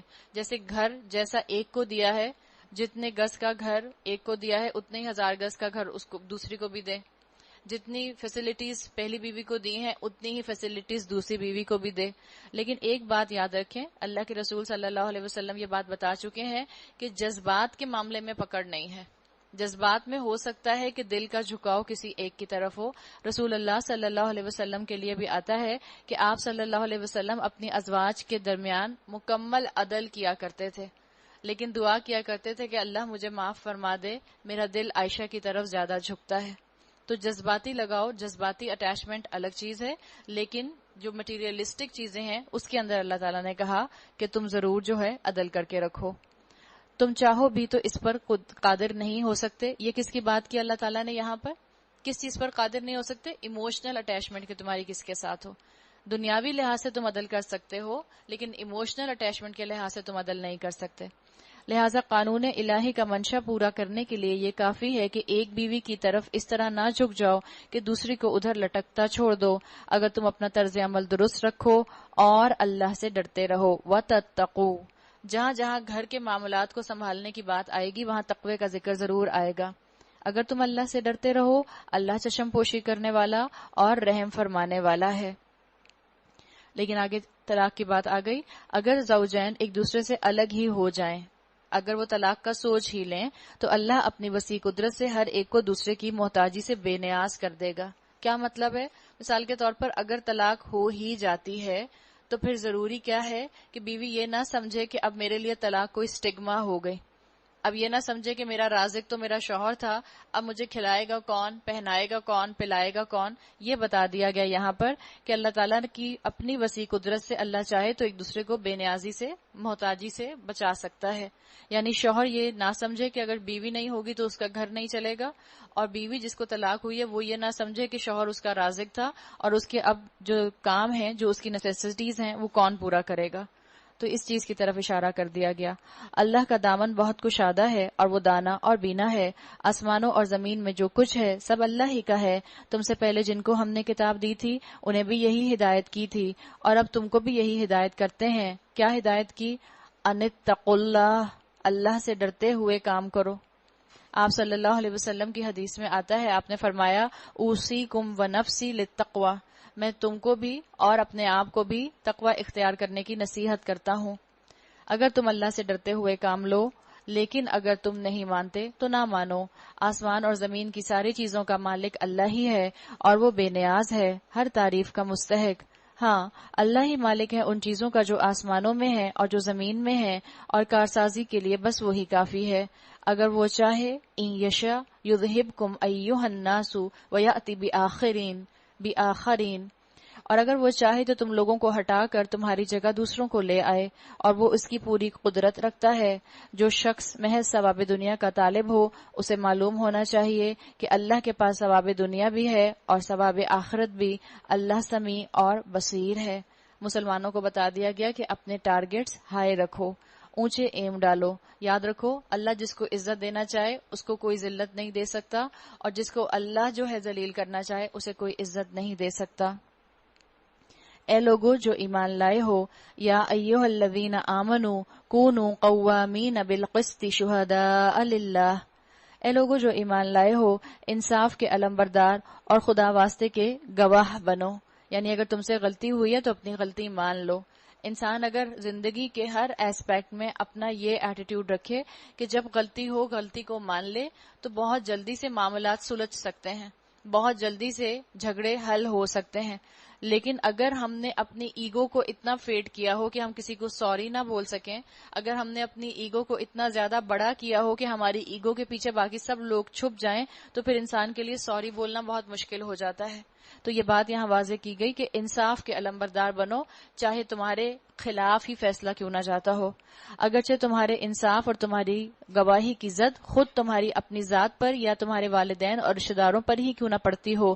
فریق معاملہ خواہ مالدار ہو یا غریب، اللہ تم سے زیادہ ان کا خیر خواہ ہے، لہٰذا اپنی خواہش نفس کی پیروی میں عدل سے باز نہ رہو. لیکن اگر تم نے لگی لپٹی بات کہی یا سچائی سے پہلو بچایا تو جان رکھو جو کچھ تم کرتے ہو اللہ کو اس کی تمام خبر ہے. ہم نے کل بھی بات کی تھی کہ یہاں پر گھریلو معاملات کے اندر بھی انصاف رکھنے کی بہت زیادہ تاکید آتی ہے، کیونکہ ہم عورتیں ہیں اور ہمارا زیادہ تر تعلق گھر کے معاملات کے ساتھ ہوتا ہے. تو جب آپ کو گھر میں کسی کی سپورٹ کرنی ہو، مثال کے طور پر آپ کے 2 بھائی ہیں، آپ کے 2 بھائیوں میں سے ایک بھائی جو ہے وہ دوسرے بھائی پر زیادتی کرتا ہے. اب کیا آپ زیادتی کرنے والے بھائی کو بتائیں گی نہیں کہ بھائی تم سے زیادتی ہوئی ہے؟ یا آپ کہیں گی کہ مجھے کیا ضرورت ہے کہنے کی، میں تو دونوں سے معاملہ اچھا رکھتی ہوں، میں دونوں کے معاملے میں نہیں بولتی، میں کسی کو بتاتی نہیں کہ کون غلط ہے اور کون مظلوم ہے. اس کا مطلب ہے آپ نے حق کا ساتھ نہیں دیا، اس کا مطلب ہے آپ نے عدل کا ساتھ نہیں دیا، آپ نے عدل سے معاملہ نہیں کیا. اگر 2 لوگوں میں جھگڑا ہو جائے اور ان میں سے 2 میں سے ایک چاہے آپ کو کتنا ہی عزیز کیوں نہ ہو لیکن غلطی پر ہو، تو اس کی غلطی کو اس کو بتا ضرور دیں. یہ بھی اس کے ساتھ ہمدردی ہے تاکہ وہ اپنی اصلاح کر سکے. یا کم سے کم اگر اس نے اپنی اصلاح نہیں کی تو آپ تو اپنی گواہی اللہ کے ہاں لکھوا دیں گی کہ آپ نے حق کا ساتھ دیا. اے لوگو جو ایمان لائے ہو ایمان لاؤ اللہ پر. یا ایھا الذین آمنو، اے لوگو جو ایمان لائے ہو. یہ کیا؟ آلریڈی تو ایمان لا چکے ہیں، پھر اللہ کہہ رہا ہے آمینو باللہ. اس کا مطلب ہے ایمان 2 طرح کا ہوتا ہے. اللہ تعالیٰ نے کہا یا ایھا الذین آمنو، اے لوگو جو ایمان لائے ہو، یعنی ایمان لا چکے ہو، آمنو باللہ ورسولہ والکتاب الذی نزل علی رسولہ، یعنی تم ایمان لاؤ اللہ پر، اس کے رسول پر، اس کتاب پر جو اس نے نازل کی ہے اپنے رسول کے اوپر۔ یہ دو طرح کا ایمان کیسا ایمان ہوتا ہے؟ ایک ایمان ہوتا ہے آپ کا اور میرا لیگل سٹیٹس مسلمان ہونے کا۔ آپ کو یہ بات معلوم ہوگی کہ جیسے ہی کوئی انسان اگر مسلمان ہونا چاہتا ہے، ریورٹ ہونا چاہتا ہے، تو اس کو صرف ایک کام کرنا ہوتا ہے، اس کو شہادہ پڑھنی ہوتی ہے، کلمہ شہادت پڑھنا ہوتا ہے، اور وہ اسلام کی جیوگرافیکل باؤنڈری کے اندر آ جاتا ہے۔ مثال کے طور پر ایک ہندو ہے، اس نے کہا میں مسلمان ہونا چاہتا ہوں، اس کو آپ نے کلمہ پڑھایا، اب وہ مسلمان ہو گیا۔ یا مثال کے طور پر ایک مسلمان ہے جو بظاہر بہت سے کبیرہ گناہ کرتا ہے لیکن کلمہ پڑھتا ہے، یا اس کو نماز کا بھی معلوم ہے کہ نماز بھی پڑھی جاتی ہے، کبھی کبھی نماز پڑھ بھی لیتا ہے، کبیرہ گناہ میں انوالو ہے، زنا کرتا ہے، جھوٹ بولتا ہے، غیبت کرتا ہے، سود کھاتا ہے، پھر بھی وہ مسلمان ہی رہے گا۔ کبیرہ گناہ کرنے سے کوئی انسان جو مسلمان ہے وہ اسلام کے دائرے سے باہر نہیں نکل جاتا، یہ بات ذہن میں رکھیں۔ تو یہ دو ایمان جو یہاں بتائے گئے، ان دو ایمانوں میں سے یہ جو ایمان ہے وہ یہ ہے، ایک ایمان ہے آپ کا اور میرا لیگل سٹیٹس مسلمان ہونے کا، وہ آ گیا یا ایھا الذین آمنو کے اندر، یہ آپ کا اور میرا لیگل ایمان ہے، قانونی ایمان ہے۔ جو دوسرا آیا آمنو باللہ، یہ والا کون سا ایمان لاؤ؟ اب یہ تمہارا حقیقی ایمان ہوگا، تصدیقم بالقلب والا ایمان۔ آپ نے بچپن میں ایمان مفصل، ایمان مجمل پڑھے ہوں گے، اس میں آپ پڑھتی تھی تصدیقم بالقلب، اقرارم باللسان و تصدیقم بالقلب۔ اقرارم باللسان، زبان سے اقرار کرنا، آپ کا اور میرا لیگل سٹیٹس ہے مسلمان ہونے کا، و تصدیقم بالقلب، دل سے اس کی تصدیق کرنا، دل اوتھینٹیفائی کرے کہ ہاں میں مسلمان ہوں، عمل میں مومن بن کر دکھانا، پریکٹسنگ مسلمان بن جانا، یہ آپ کے ایمان کا اونچا درجہ ہے، جس کو ایمان کے حقیقی ایمان کے طور پر بھی اسکالرز نے نام دے کر مینشن کیا ہے۔ تو یہ دو ایمان کا یہاں پر ذکر ہے۔ مثال کے طور پر ایک انسان ہے، اس کے دو بیٹے ہیں، ایک آدمی کے جو دو بیٹے ہیں ان میں سے ایک بیٹا مسلمان ہے، ان میں سے ایک بیٹا نمازی ہے، پرہیزگار ہے، متقی ہے، روزے رکھتا ہے، سچ بولتا ہے، کاروبار میں احتیاط رکھتا ہے۔ اس کے مقابلے میں جو دوسرا بیٹا ہے وہ کبیرہ گناہ کرتا ہے۔ اب اس شخص کا انتقال ہوگا تو وراثت کا مال کس کو تقسیم ہوگا؟ نیک کو یا گناہ گار کو؟ دونوں کو ہوگا۔ جو گناہ گار ہے وہ اس وجہ سے کہ گناہ کرتا ہے وراثت کے حق سے جو ہے فارغ نہیں ہو جائے گا، تو مسلمان وہ رہے گا۔ تو ہم مسلمانوں کے دو سٹیٹس ہوتے ہیں، ایک ہوتا ہے ہمارا لیگل سٹیٹس، ایک ہوتا ہے ہمارا قلبی سٹیٹس، ہارٹ ریلیشن شپ آپ کا اللہ کے ساتھ، جو آپ کو عمل میں دوڑا دیتا ہے۔ اور یہ جو آپ کا حقیقی ایمان ہوتا ہے یہ آپ کے عمل سے جھلکتا ہے۔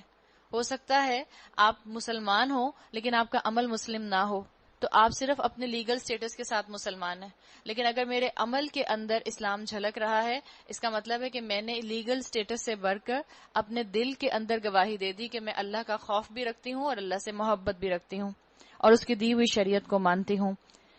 اپنے رسول پر جو اس نے کتاب نازل کی ہے اس پر ایمان لاؤ، اور ہر اس کتاب پر جو اس سے پہلے وہ نازل کر چکا ہے، جس نے اللہ اور اس کے ملائکہ اور اس کی کتابوں اور اس کے رسولوں اور روز آخرت سے کفر کیا، وہ گمراہی میں بھٹک کر بہت دور نکل گیا۔ رہے وہ لوگ جو ایمان لائے پھر کفر کیا۔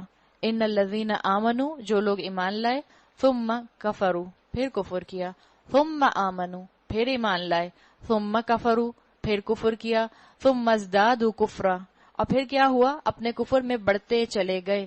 اللہ ہرگز ان کو معاف نہ کرے گا اور نہ کبھی ان کو راہ راست دکھائے گا۔ کیا مطلب ہے یہاں پر؟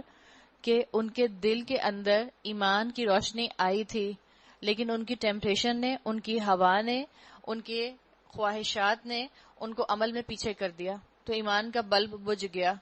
پھر تھوڑی دیر کے بعد انہوں نے توبہ کی، پھر انہوں نے اس کے بعد عمل کرنے کی ٹھانی، لیکن جب عمل کرنے کی باری آئی تو وہ عمل نہیں کر سکے۔ آپ دیکھیں دنیا میں یہ جو ہمارے بلب ہوتے ہیں، آپ کا انرجی سیور ہے یا آپ کے جو بلب ہیں، جو شینڈلیئر میں آپ کے بلب لگے ہوتے ہیں، اگر یہ فلکچویٹ کرتا رہے تو کیا ہوتا ہے؟ فیوز ہو جاتا ہے۔ ایمان کا بلب بھی دل کے اندر اگر فلکچویٹ کرتا رہے تو ایک وقت آتا ہے کہ یہ فیوز ہو جاتا ہے۔ تو اللہ تعالیٰ نے اس چیز کی طرف یہاں اشارہ کیا ہے، اور یہ لائف سٹائل اور یہ مائنڈ سیٹ ہے منافق کا۔ اللہ ایسے لوگوں کو ہرگز معاف نہ کرے گا اور نہ کبھی ان کو راہ راست دکھائے گا. اور جو منافق اہل ایمان کو چھوڑ کر کافروں کو اپنا رفیق بناتے ہیں انہیں یہ مژدہ سنا دو کہ ان کے لیے دردناک سزا تیار ہے. کیا یہ لوگ عزت کی طلب میں ان کے پاس جاتے ہیں حالانکہ عزت تو ساری کی ساری اللہ ہی کے لیے ہے. اللہ اس کتاب میں تم کو پہلے ہی حکم دے چکا ہے کہ جہاں تم سنو کہ اللہ کی آیات کے خلاف کفر بکا جا رہا ہے اور ان کا مذاق اڑایا جا رہا ہے وہاں نہ بیٹھو جب تک کہ لوگ کسی دوسری بات میں نہ لگ جائیں. اگر تم ایسا کرو گے تم بھی انہی کی طرح ہو جاؤ گے. یقین جانو ان اللہ جامع المنافقین والکافرین فی جہنم جمیعا. اللہ منافقوں کو اور کافروں کو جہنم میں ایک جگہ جمع کرنے والا ہے. یعنی ایسی باتوں میں انوالو نہ ہونا جو باتیں اسلام کے خلاف ہوں. اسلام کے خلاف باتیں کون کرتا ہے؟ جو بہت کم پڑھا لکھا ہوتا ہے وہ کرتا ہے، جو جاہل ہوتا ہے وہ کرتا ہے، یا جو اچھا خاصا پڑھا لکھا ہوتا ہے، ایلیٹ کلاس کا ہوتا ہے، ڈگری یافتہ ہوتا ہے وہ کرتا ہے.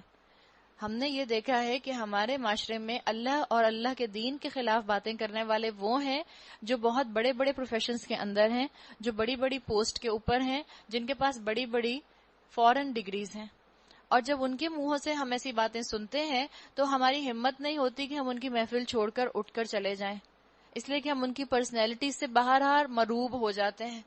آپ حجاب کرتی ہیں، آپ پردہ کرتی ہیں، آپ اپنے عزت کا بھی خیال رکھتی ہیں، شریعت کے مطابق ایک پراپر پروٹوکول کے ساتھ گھر سے نکلتی ہیں، لیکن یہ بات اب اپنے دل پر ہاتھ رکھ کے دیکھیں کہ کیا آپ جب کسی خاتون کو دیکھتی ہیں جو بہت اچھی ویل ڈریسڈ ہوتی ہیں تو کیا آپ کی نظریں تھوڑی دیر کے لیے ان پر ٹک نہیں جاتی؟ ایسا ہوتا ہے کہ نہیں ہوتا؟ اس کا مطلب ہے کہ تھوڑی دیر کے لیے ہمیں وہ چیز جو ہے وہ امپریس کرتی ہے.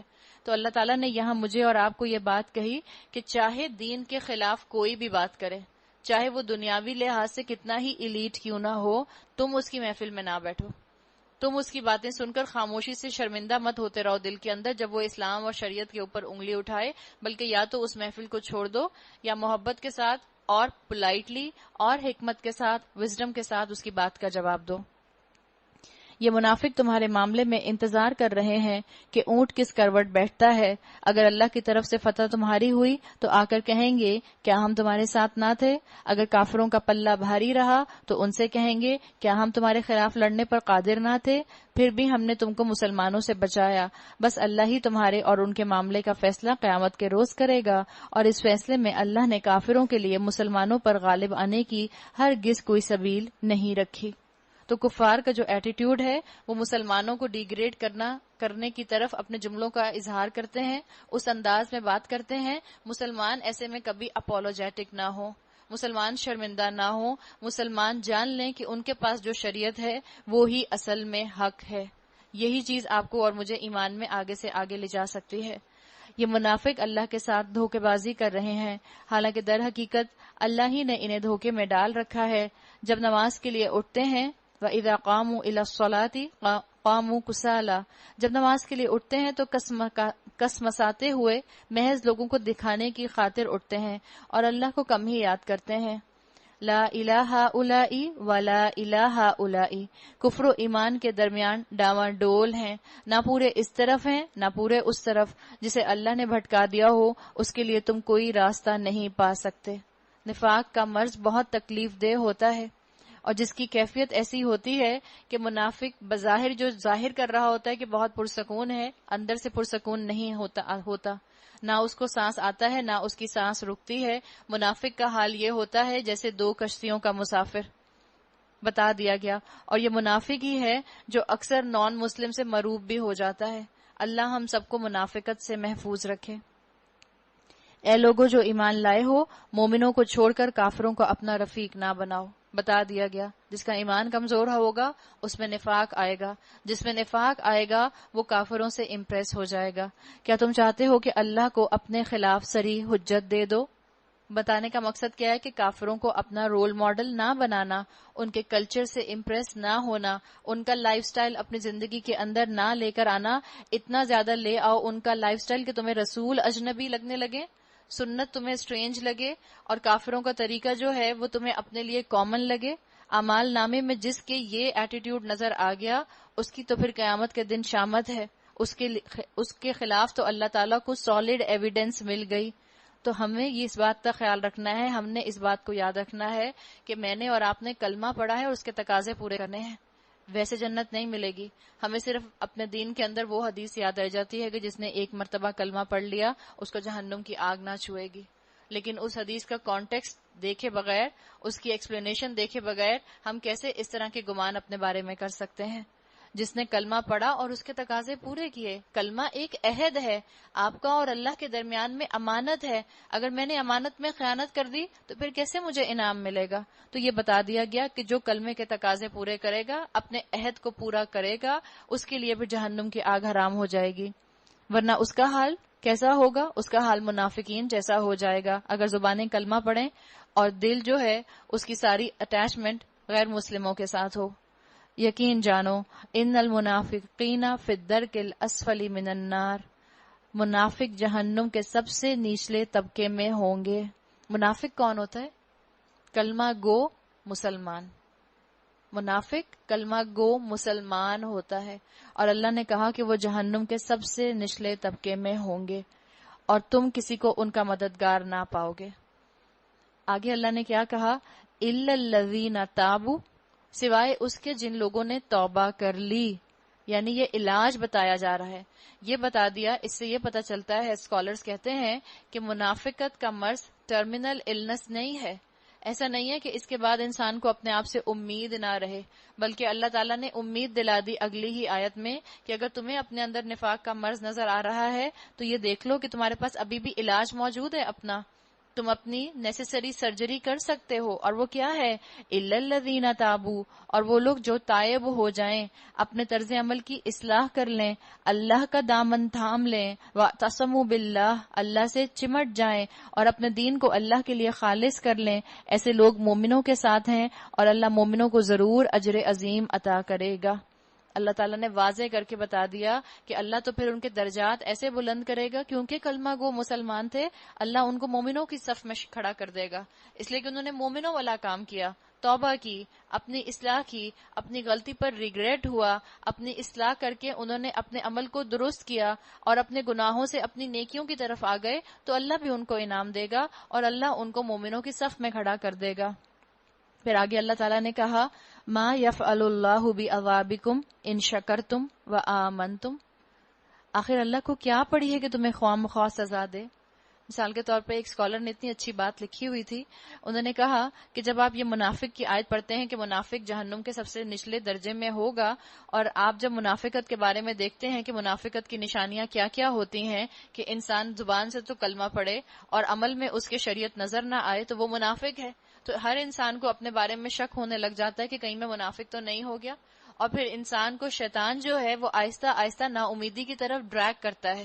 کہتا ہے لو اللہ نے اتنی سخت جہنم میں کیوں بنائی آخر کہ جس میں لوگوں کو جلاتا؟ اللہ نے آخر اتنی مشکل لائف سٹائل بنائی کیونکہ ہمارا اتنا سخت امتحان ہو جاتا؟ شیطان منافق کے دل میں اور زیادہ وسوسے ڈالتا ہے اور یہ کہتا ہے کہ آخر اللہ کو کیا پڑی تھی اللہ جہنم بناتا؟ جب اللہ اپنے آپ کو الرحمن اور الرحیم کہتا ہے تو اتنی سخت سزائیں کیوں بتاتا ہے قرآن کے اندر؟ دل میں خیال آ سکتا ہے. اللہ نے کہا ما یفعل اللہ بعذابکم ان شکرتم وآمنتم. اللہ نے جواب دے دیا اللہ کو کیا پڑی ہے تمہیں خواہ مخواہ سزا دے؟ اگر تم شکر گزار بندے بنے رہو تو کیا کرنا ہے؟ جب مشکل آئے شکر گزاری. یہ شکر گزاری، اور آپ کو پہلے بھی بتایا تھا کہ شکر گزاری کے کئی درجے آتے ہیں. سب سے آخری درجہ شکر گزاری کا یہ ہے کہ انسان اس حالت میں شکر کرے جب اس سے کوئی چیز لے لی جائے. حسن بصری کے لیے آتا ہے کہ ایک مرتبہ ان کی بیٹی کو چوٹ لگ گئی. امیجن کریں حسن بصری کی بیٹی ہیں، اور کوئی بہت بڑی بیٹی نہیں تھی کہ 24-25 سال کی بیٹی ہوں، چھوٹی عمر کی بچی کے لیے آتا ہے کہ ان کی بیٹی کو چوٹ لگی. اور جب والد پریشان ہو کر ان کے پاس گئے اور پوچھا کہ بیٹی تمہیں چوٹ لگی، تو دیکھا اس کے ہاتھ سے خون بہ رہا ہے. تو والد پریشان ہوئے. والد نے کہا کہ یہ چوٹ کیسے لگی؟ تو بیٹی کی زبان سے سب سے پہلے نکلا الحمدللہ میری جان تو بچ گئی.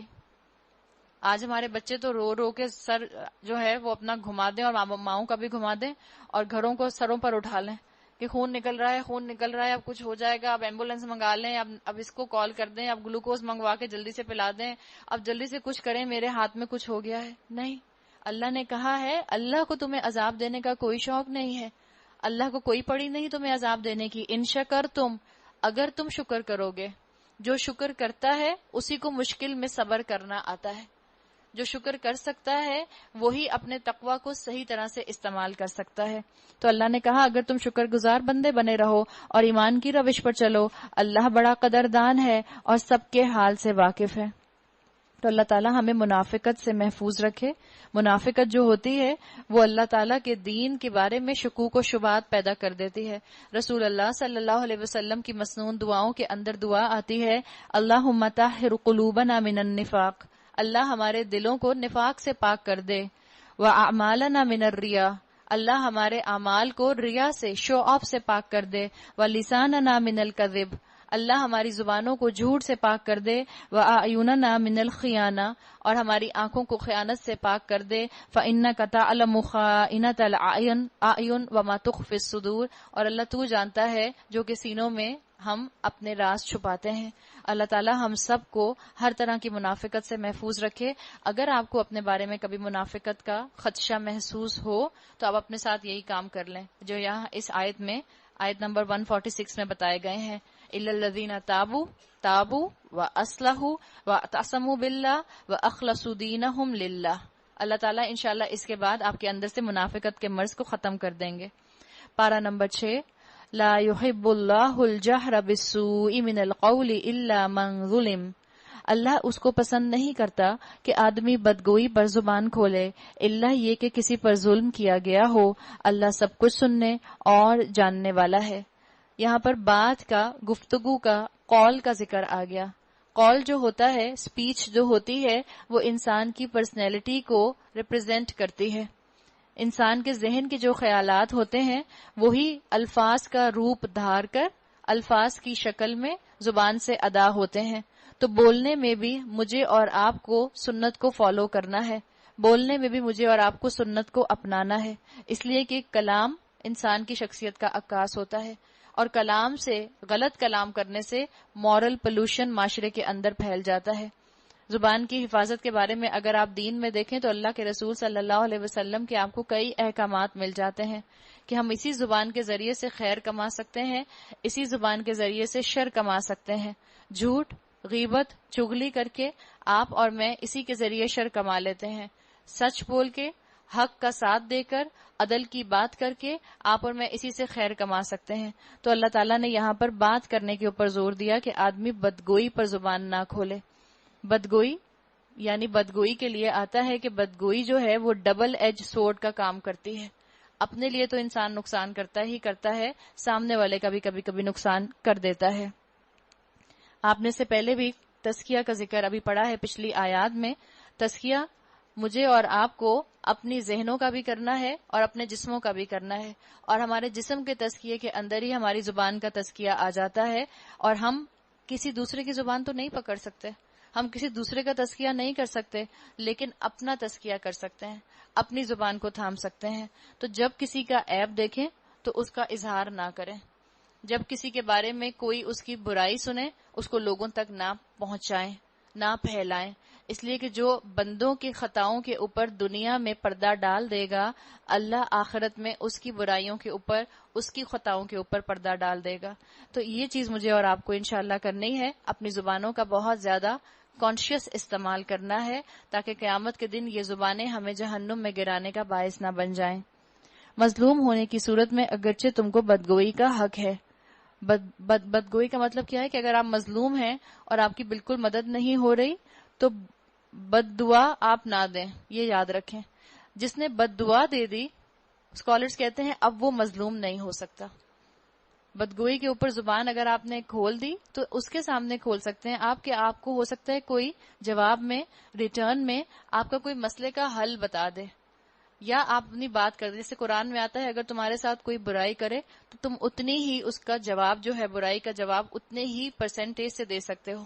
لیکن ساتھ ساتھ قرآن یہ بھی کہہ دیتا ہے کہ جب مظلوم زبان کھولتا ہے، جب مظلوم بدلہ لینے آتا ہے تو مظلوم کے پاس چانسز زیادہ یہ ہوتے ہیں کہ پھر وہ ظلم کرنے لگ جاتا ہے. تو کوشش کریں کہ آپ لوگوں کی برائیوں کے اوپر خاموش رہیں، لوگوں کی خطاؤں کے اوپر خاموش رہیں. کسی کی برائی دیکھیں تو دوسروں سے ڈسکس نہ کریں، اسی انسان کو بتا دیں یا کسی دوسرے ایسے انسان کو بتا دیں جو اس انسان کو سمجھا سکتا ہو تاکہ وہ اپنی برائی دور کر لے. مثال کے طور پر آپ نے کسی انسان کو دیکھا جس کے بارے میں آپ کو پتا چلا کہ بہت جھوٹ بولتے ہیں. اب آپ کا اور اس کا ریلیشن شپ ایسا ہے کہ آپ اس کو ڈائریکٹ نہیں بتا سکتی کہ آپ اپنی اس عادت کو چھوڑ دیں. ایسے میں آپ کو کسی تھرڈ پرسن کو کہنا پڑے گا کہ جو اس کی اصلاح کے لیے اس کو بتائے. اب یہ تھرڈ پرسن وہ ہونا چاہیے جو جھوٹ بولتا ہے اس کا مخلص ہو، تاکہ آپ سے سننے کے بعد یہ معاشرے کے اندر، خاندان کے اندر سنسنی نہ پھیلائے، بلکہ اس کی اصلاح کے لیے اس کو سمجھائے، اس سے بات کرے. لیکن اگر تم ظاہر اور باطن میں بھلائی ہی کیے جاؤ یا کم از کم برائی سے درگزر کرو تو اللہ کی صفت بھی یہی ہے کہ وہ بڑا معاف کرنے والا ہے، حالانکہ سزا دینے پر پوری قدرت رکھتا ہے. اللہ تعالیٰ نے بتا دیا اللہ بھی تو تمہارے گناہوں پر تمہیں فوراً نہیں پکڑتا. تمہاری زبان کے گناہ ہوں یا تمہارے جسم کے گناہ ہوں، تمہارے اعضاء کے گناہ ہوں، تمہارے جوارے کے گناہ ہوں، اللہ تو ہر گناہ کے اوپر آپ کی اور میری پکڑ نہیں کرتا. تو پھر تمہارے لیے بھی قول کا جہاد کرنا آسان ہے، زبانوں سے جہاد کرنا آسان ہے. میرے اور آپ کے یہی جہاد ہے، میری اور آپ کی یہی ہجرتیں ہیں کہ زبان کے اوپر الفاظ آنے کے لیے مچلیں گے. لیکن آپ کا اور میرا جہاد کیا ہے کہ آپ اور میں ان غیبت کے الفاظ کو، ان غلط الفاظ کو جو کسی کی برائی میں نکل رہے ہیں، جو کسی کو طنز کرنے کے لیے نکل رہے ہیں، جو کسی کی چغلی میں نکل رہے ہیں، ہم ان کو روک لیں. اس کی طرف اللہ تعالیٰ نے اشارہ کیا. جو لوگ اللہ اور اس کے رسولوں سے کفر کرتے ہیں اور چاہتے ہیں کہ اللہ اور اس کے رسولوں کے درمیان تفریق کریں، یعنی رسولوں کو مانے بغیر آپ اور میں کیا یہ کہہ سکتے ہیں کہ ہماری نجات ہو سکتی ہے؟ بتائیے، کیا اللہ کے رسول کو مانے بغیر نجات ہو سکتی ہے؟ جبکہ قرآن میں کتنی جگہ ہم نے پڑھ لیا اطیعوا اللہ و اطیعوا الرسول. تو رسولوں کے درمیان میں جنہوں نے تفریق کی کہ ہم اس رسول کو مانیں گے اور اس رسول کو نہیں مانیں گے، انہوں نے اپنا انجام خراب کیا. ہمیں رسولوں کے درمیان میں تفریق نہیں کرنی. آپ کو بتایا ہے تفریق بین الرسل اسلام میں کفر ہے، تفضیل بین الرسل اس کی اجازت ہے، یہ سنت سے ثابت بھی ہے. اور یہ بھی ایک چیز ذہن میں رکھیں، جب آپ دین میں سے، شریعت میں سے رسول کو نکال دیں گے تو دین آپ کی پسند کا دین بن جائے گا، آپ کا من پسند دین بن جائے گا. جب رسول کی تعلیمات کو نکال دیا تو پھر لوگوں نے یہ تک کہنا شروع کر دیا کہ زکوٰۃ دینا کوئی فرض نہیں ہے. جب رسول کی سنت کو نکال دیا تو لوگوں نے یہ تک سمجھنا شروع کر دیا کہ قربانی کرنا کوئی ضروری نہیں ہے، کوئی واجب نہیں ہے، قربانی نہ کرو، یہ پیسہ تم کسی غریب کو دے دو. یہ کب ہوتا ہے؟ جب رسولوں کو درمیان سے شریعت کے نکال دیا جاتا ہے اور شریعت کے اندر پھر پک اینڈ چوز کیا جاتا ہے. اور کہتے ہیں کہ ہم کسی کو مانیں گے اور کسی کو نہ مانیں گے، اور کفر اور ایمان کے بیچ میں ایک راہ نکالنے کا ارادہ رکھتے ہیں. یعنی کیا کرنا چاہتے ہیں؟ سب دین کو بلینڈر میں ڈال کر اس کی سمودی بنانا چاہتے ہیں. تو اللہ کا فیصلہ ان کے لیے کیا ہے؟ اللہ نے کہا اولئک هم الکافرون حقا، وہ سب پکے کافر ہیں، اور ایسے کافروں کے لیے ہم نے وہ سزا مہیا کر رکھی ہے جو انہیں ذلیل اور خوار کر دینے والی ہوگی. بس ایک رسول کو ایک پوسٹ مین کی طرح سمجھا، نعوذ باللہ، کہ بس ہمیں قرآن لا کر انہوں نے دے دیا، ہمیں انہوں نے بس اپنی جو تھی تعلیمات اللہ کی پہنچا دی. رسول کو پوسٹ مین کی طرح نہیں سمجھا جاتا. رسول جو ہیں وہ اللہ کے خط کو، اللہ کی کتاب کو سمجھانے کے لیے بھی بھیجے گئے ہیں، عمل کر کے دکھانے کے لیے بھی بھیجے گئے ہیں، شریعت کو امپلیمنٹ کر کے دکھانے کے لیے بھی بھیجے گئے ہیں. تو یہ بات یہاں واضح کر دی کہ جو رسول کو نہ مانے وہ پکا کافر. اپنا عقیدہ درست کر لو. بخلاف اس کے جو لوگ اللہ اور اس کے رسولوں کو مانیں، ان کے درمیان تفریق نہ کریں، ان کو ہم ضرور ان کے اجر عطا کریں گے، اور اللہ بڑا درگزر فرمانے والا اور رحم فرمانے والا ہے. آخرت کے بارے میں ایسا کانسیپٹ نہ رکھیں کہ جیسے ایک گرینڈ گیدرنگ ہوگی، ہم سب اکٹھے ہوں گے اور پھر ہمیں اپنی اپنی اعمال کی کتابیں دے دی جائیں گی، اور سب ہاتھ پہ ہاتھ مارتے ہوئے، ٹھٹے لگاتے ہوئے، ہنستے مسکراتے، کھلکھلاتے ہوئے جنت میں داخل ہو جائیں گے. بہت سخت وقت ہوگا، وہ وقت روز محشر کا جس کے لیے آتا ہے کہ جو بچوں کو بوڑھا کر دے گا. شیبا کے الفاظ آتے ہیں، بوڑھا کر دے گا بچوں کو. اتنا سخت وقت ہوگا وہ وقت جس دن کوئی سایہ نہ ہوگا سوائے اللہ کے عرش کے سائے کے. وہ وقت جس میں لوگ اپنے ہی پسینے میں اپنی ناک تک ڈوبے ہوں گے. وہ وقت جو شرمندگی کا وقت ہوگا، وہ وقت جو پریشانی کا وقت ہوگا. لیکن اس وقت کی پریشانی کام آئے گی؟ اس وقت کی پریشانی کام نہیں آئے گی. تو آج جو اللہ درگزر فرمانے والا تیار بیٹھا ہے، اللہ کی طرف سے تمام تعلیمات کو ایکسپٹ کر لو. وحدت دین کا جو کانسیپٹ ہے اس کی جڑ کاٹ دی گئی. وحدت ادیان کا آپ نے لفظ سنا ہوگا۔ اے نبی صلی اللہ علیہ وسلم، یہ اہل کتاب آج تم سے مطالبہ کر رہے ہیں کہ تم آسمان سے کوئی تحریر ان پر نازل کرو، تو اس سے بڑھ چڑھ کر کوئی ان پر آسمان سے تحریر نازل کراؤ۔ تو اس سے بڑھ چڑھ کر مجرمانہ مطالبے یہ پہلے موسیٰ سے بھی کر چکے ہیں۔ کیا کہا تھا موسیٰ علیہ السلام سے؟ آپ کو یاد ہوگا، موسیٰ علیہ السلام سے انہوں نے کہا تھا کہ اے موسیٰ، ہم تمہارے رب کو اپنی آنکھوں سے دیکھنا چاہتے ہیں۔ اگر آپ اور میں اللہ کو دیکھنا چاہتے ہیں تو کیا کریں؟ کسی اسکالر نے کہا کہ اللہ کو دیکھنا چاہتے ہو، اپنے دل میں جھانک کر دیکھ لو۔ مومن کے دل میں رب آ جاتا ہے، کیوں؟ رب کی محبت ہوتی ہے۔ رب فزیکلی نہیں آ جاتا، رب کی محبت، شریعت کی محبت، قرآن کی محبت، ہدایت کی محبت، سنت کی محبت، یہ سب دل کے اندر ہوتی ہے تو رب کی پہچان خود بخود ہو جاتی ہے۔ پھر شک نہیں رہتا کہ پتہ نہیں یہ جو رسول باتیں بتا رہے ہیں یہ سچی ہیں کہ نہیں ہیں۔ پھر انسان اسکیپزم کی تلاش میں نہیں رہتا۔ اس سے تو انہوں نے کہا تھا کہ ہمیں خدا کو اعلانیہ دکھا دو، اور اس سرکشی کی وجہ سے یکایک ان پر بجلی ٹوٹ پڑی تھی۔ پھر انہوں نے بچڑے کو اپنا معبود بنا لیا، حالانکہ یہ کھلی کھلی نشانیاں دیکھ چکے تھے۔ اس پر بھی ہم نے ان سے درگزر کیا۔ ہم نے موسیٰ کو صریح فرمان عطا کیا اور ان لوگوں پر طور کو اٹھا کر اس فرمان کی اطاعت کا عہد لیا۔ یہ اللہ تعالیٰ نے جو طور کو اٹھایا تھا، یہ اللہ نے کیا ان لوگوں کو ڈرانے کے لیے اٹھایا تھا یا ان کو احساس دلانے کے لیے اٹھایا تھا کہ اللہ کی ہستی کیا ہستی ہے؟ ان کو سمجھانے کے لیے بتایا تھا۔ ان کو سمجھانے کے لیے بتایا تھا کہ جو تم پر کتاب کی ذمہ داری دی جا رہی ہے یہ کتنی سخت ذمہ داری ہے، کتنی بڑی ذمہ داری ہے۔ ہم نے ان کو حکم دیا کہ دروازے میں سجدہ ریز ہوتے ہوئے داخل ہو۔ ہم نے ان سے کہا کہ سبت کا قانون نہ توڑو، دروازے میں سجدہ ریز ہوتے ہوئے داخل ہو۔ ہم نے پہلے بھی اس پر بات کی تھی کہ جب فتح نصیب ہو رہی ہو، کسی جگہ کو فتح کر کے تم ادھر جا رہے ہو، تو اللہ کے سامنے عاجزی اختیار کرتے ہوئے جاؤ، اکڑ کر نہ جاؤ۔ رسول اللہ صلی اللہ علیہ وسلم کے لیے آتا ہے کہ فتح مکہ کے موقع پر جب آپ صلی اللہ علیہ وسلم مکہ میں داخل ہو رہے تھے تو آپ کا سر مبارک جو تھا وہ اونٹنی کے بالوں سے، گردن کے بالوں سے ٹچ ہو رہا تھا۔ اتنا جھکے ہوئے تھے آپ صلی اللہ علیہ وسلم۔ کوئی اکڑ نہیں تھی، کوئی تکبر نہیں تھا، کوئی سیلف کریڈٹ نہیں تھا، کوئی اپنی تعریفیں نہیں تھی، عاجزی۔ اس لیے ان سے بھی کہا کہ سجدہ ریز ہوتے ہوئے داخل ہو۔ ہم نے ان سے کہا کہ سبت کا قانون نہ توڑو، اور اس پر ان سے پختہ عہد لیا تھا۔ آخرکار ان کی عہد شکنی کی وجہ سے اور اس وجہ سے کہ انہوں نے اللہ کی آیات کو جھٹلایا اور متعدد پیغمبروں کو قتل کیا۔ ہم نے پیغمبروں کو قتل تو نہیں کیا، لیکن اس مسلمان امت نے کتاب کو ضرور جھٹلایا ہے۔ بالکل میری اور آپ کی کہانی ہے۔ ہم نے بھی کہا تھا لا الہ الا اللہ، کوئی الہ نہیں ہے اللہ کے سوا، لیکن ہم نے اپنی زندگی میں اپنے دلوں کے اندر کئی بت بنا کر رکھے ہیں۔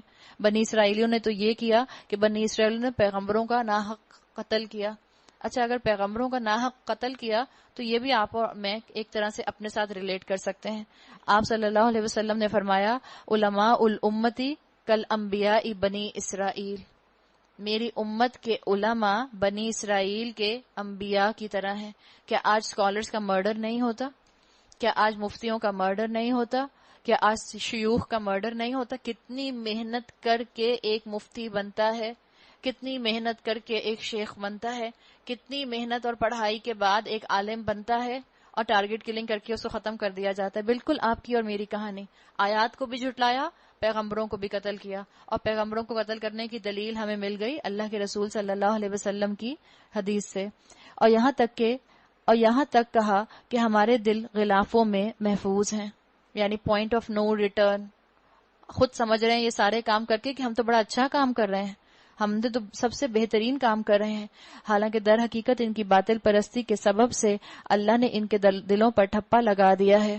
کیسا ٹھپا لگاتا ہے؟ جب اللہ دل پر ٹھپا لگا دیتا ہے، نیکی بری لگنے لگ جاتی ہے اور برائی میں اٹریکشن پیدا ہو جاتی ہے، اور اسی وجہ سے یہ بہت کم ایمان لاتے ہیں۔ پھر اپنے کفر میں یہ اتنے بڑے کہ مریم پر سخت بہتان لگایا، وہ ورجن تھی، ان پر بہتان لگایا۔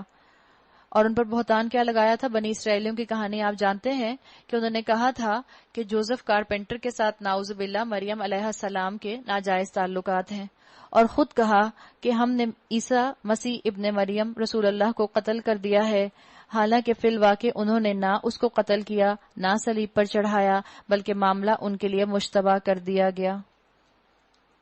اور جن لوگوں نے اس کے بارے میں اختلاف کیا ہے وہ بھی دراصل شک میں مبتلا ہیں. ان کے پاس اس معاملے میں کوئی علم نہیں ہے، یعنی ان کا عقیدہ گمان کی بنیاد پر ہے، محض گمان ہی کی پیروی کر رہے ہیں. انہوں نے مسیح کو یقیناً قتل نہیں کیا بلکہ اللہ نے اس کو اپنی طرف اٹھا لیا. بل رفعہ اللہ، اللہ زبردست طاقت رکھنے والا اور حکیم ہے. کروسیفیکیشن کے عقیدے کے اوپر کرسچینٹی کی بنیاد ہے، اور کہنے لگے کہ ہم نے عیسیٰ کو اللہ کے رسول کو قتل کیا ہے. خود اپنی زبانوں سے انہوں نے اس چیز کو مان لیا. تو یہودی جو ہیں اور عیسائی جو ہیں ان کا عقیدہ یہ ہے کہ عیسیٰ علیہ السلام کو کروسیفائی کر دیا گیا. مسلمانوں کا عقیدہ یہ ہے کہ عیسیٰ علیہ السلام کو اللہ تعالیٰ نے آسمانوں پر اپنے پاس بلا لیا. یہ چیز جو ہے یہ قرآن اور باقی ان کی اہل کتاب کی تعلیمات میں الگ الگ ہے. اور اہل کتاب میں سے کوئی ایسا نہ ہوگا جو اس کی موت سے پہلے اس پر ایمان نہ لے آئے گا، اور قیامت کے روز وہ ان پر گواہی دے گا. یعنی عیسائیت کی بنیاد کو بتا دیا گیا کہ وہ کروسیفیکیشن کے اوپر ہے، اور عیسیٰ علیہ السلام ہی آئیں گے، اور پھر مسلمان جو ہیں ان کے پیچھے جنگ لڑیں گے. اور یہ ساری پیشن گوئیاں جو ہیں آپ صلی اللہ علیہ وسلم کی احادیث میں موجود ہیں. اور قیامت کے روز وہ ان پر گواہی دے گا. غرض ان یہودیوں کے اسی ظالمانہ رویے کی بنا پر، اور اس بنا پر کہ یہ بکثرت اللہ کے راستے سے روکتے ہیں. اللہ کے راستے سے روکتے ہیں. کیسے اللہ کے راستے سے روکتے ہیں؟ آج میں اور آپ دیکھیں، کیا ہمیں طاغوت اللہ کے راستے سے روکتا ہے؟ فیشن ہمارے معاشرے کا طاغوت ہے یا نہیں ہے؟ طاغوت کیا ہوتا ہے؟ ہر وہ سرکش قوت جو آپ کو اللہ کی نافرمانی کی طرف لے جائے. اگر فیشن مجھے اللہ کی نافرمانی کی طرف لے کر جا رہا ہے تو وہ آج کا طاغوت ہے. اگر اسلام کی طاقت جو ہے وہ عورتوں کے سروں پر دوپٹے لا سکتی ہے تو پھر فیشن کی باتوں میں آ کر عورتوں کے سر ننگے نہیں ہونے چاہیے. یہ میرا اور آپ کا معاملہ ہونا چاہیے.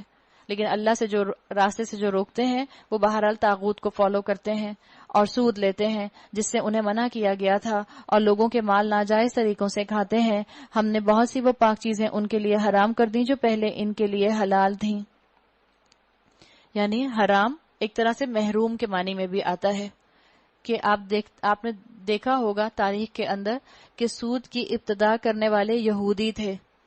سود سب سے پہلے انہوں نے ایجاد کیا، اور ان کی وجہ سے ہی سود جو ہے یہ اکانومی کے اندر دنیا کی پھیلا ہے. اور اس کے بعد یہ تیزی سے پھیلتا ہوا سب کنونشنل بینکنگ کے اوپر یہ سسٹم آ گیا. تو اللہ تعالیٰ نے کہا کہ انہوں نے اپنے بارے میں کوئی چیزیں جو تھیں ان کو خود سے حرام کر لیا تھا. اور جو لوگ ان میں سے کافر ہیں ان کے لیے ہم نے دردناک عذاب تیار کر کے رکھا ہے.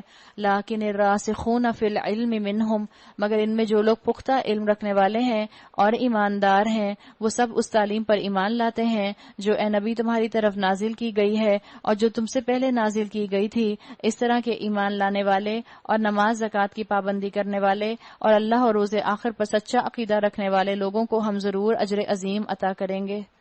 اپنی ذمہ داری بخشش کی آپ کو اور مجھے خود اٹھانی ہے. اگر میں اور آپ فکر مند ہیں کہ اللہ بیٹھا ہے بخشنے کے لیے، اللہ موجود ہے غفور اور رحیم بن کے، تو میں دوسروں کی طرف نہ دیکھوں کہ جب سب بدلیں گے تو میں بھی بدل جاؤں گی. جب سب اللہ کی مغفرت کی طرف دوڑیں گے تو میں بھی اللہ کی مغفرت کی طرف دوڑ جاؤں گی. خود اس ذمہ داری کو محسوس کریں اور اللہ کے ساتھ اپنا معاملہ استوار کریں.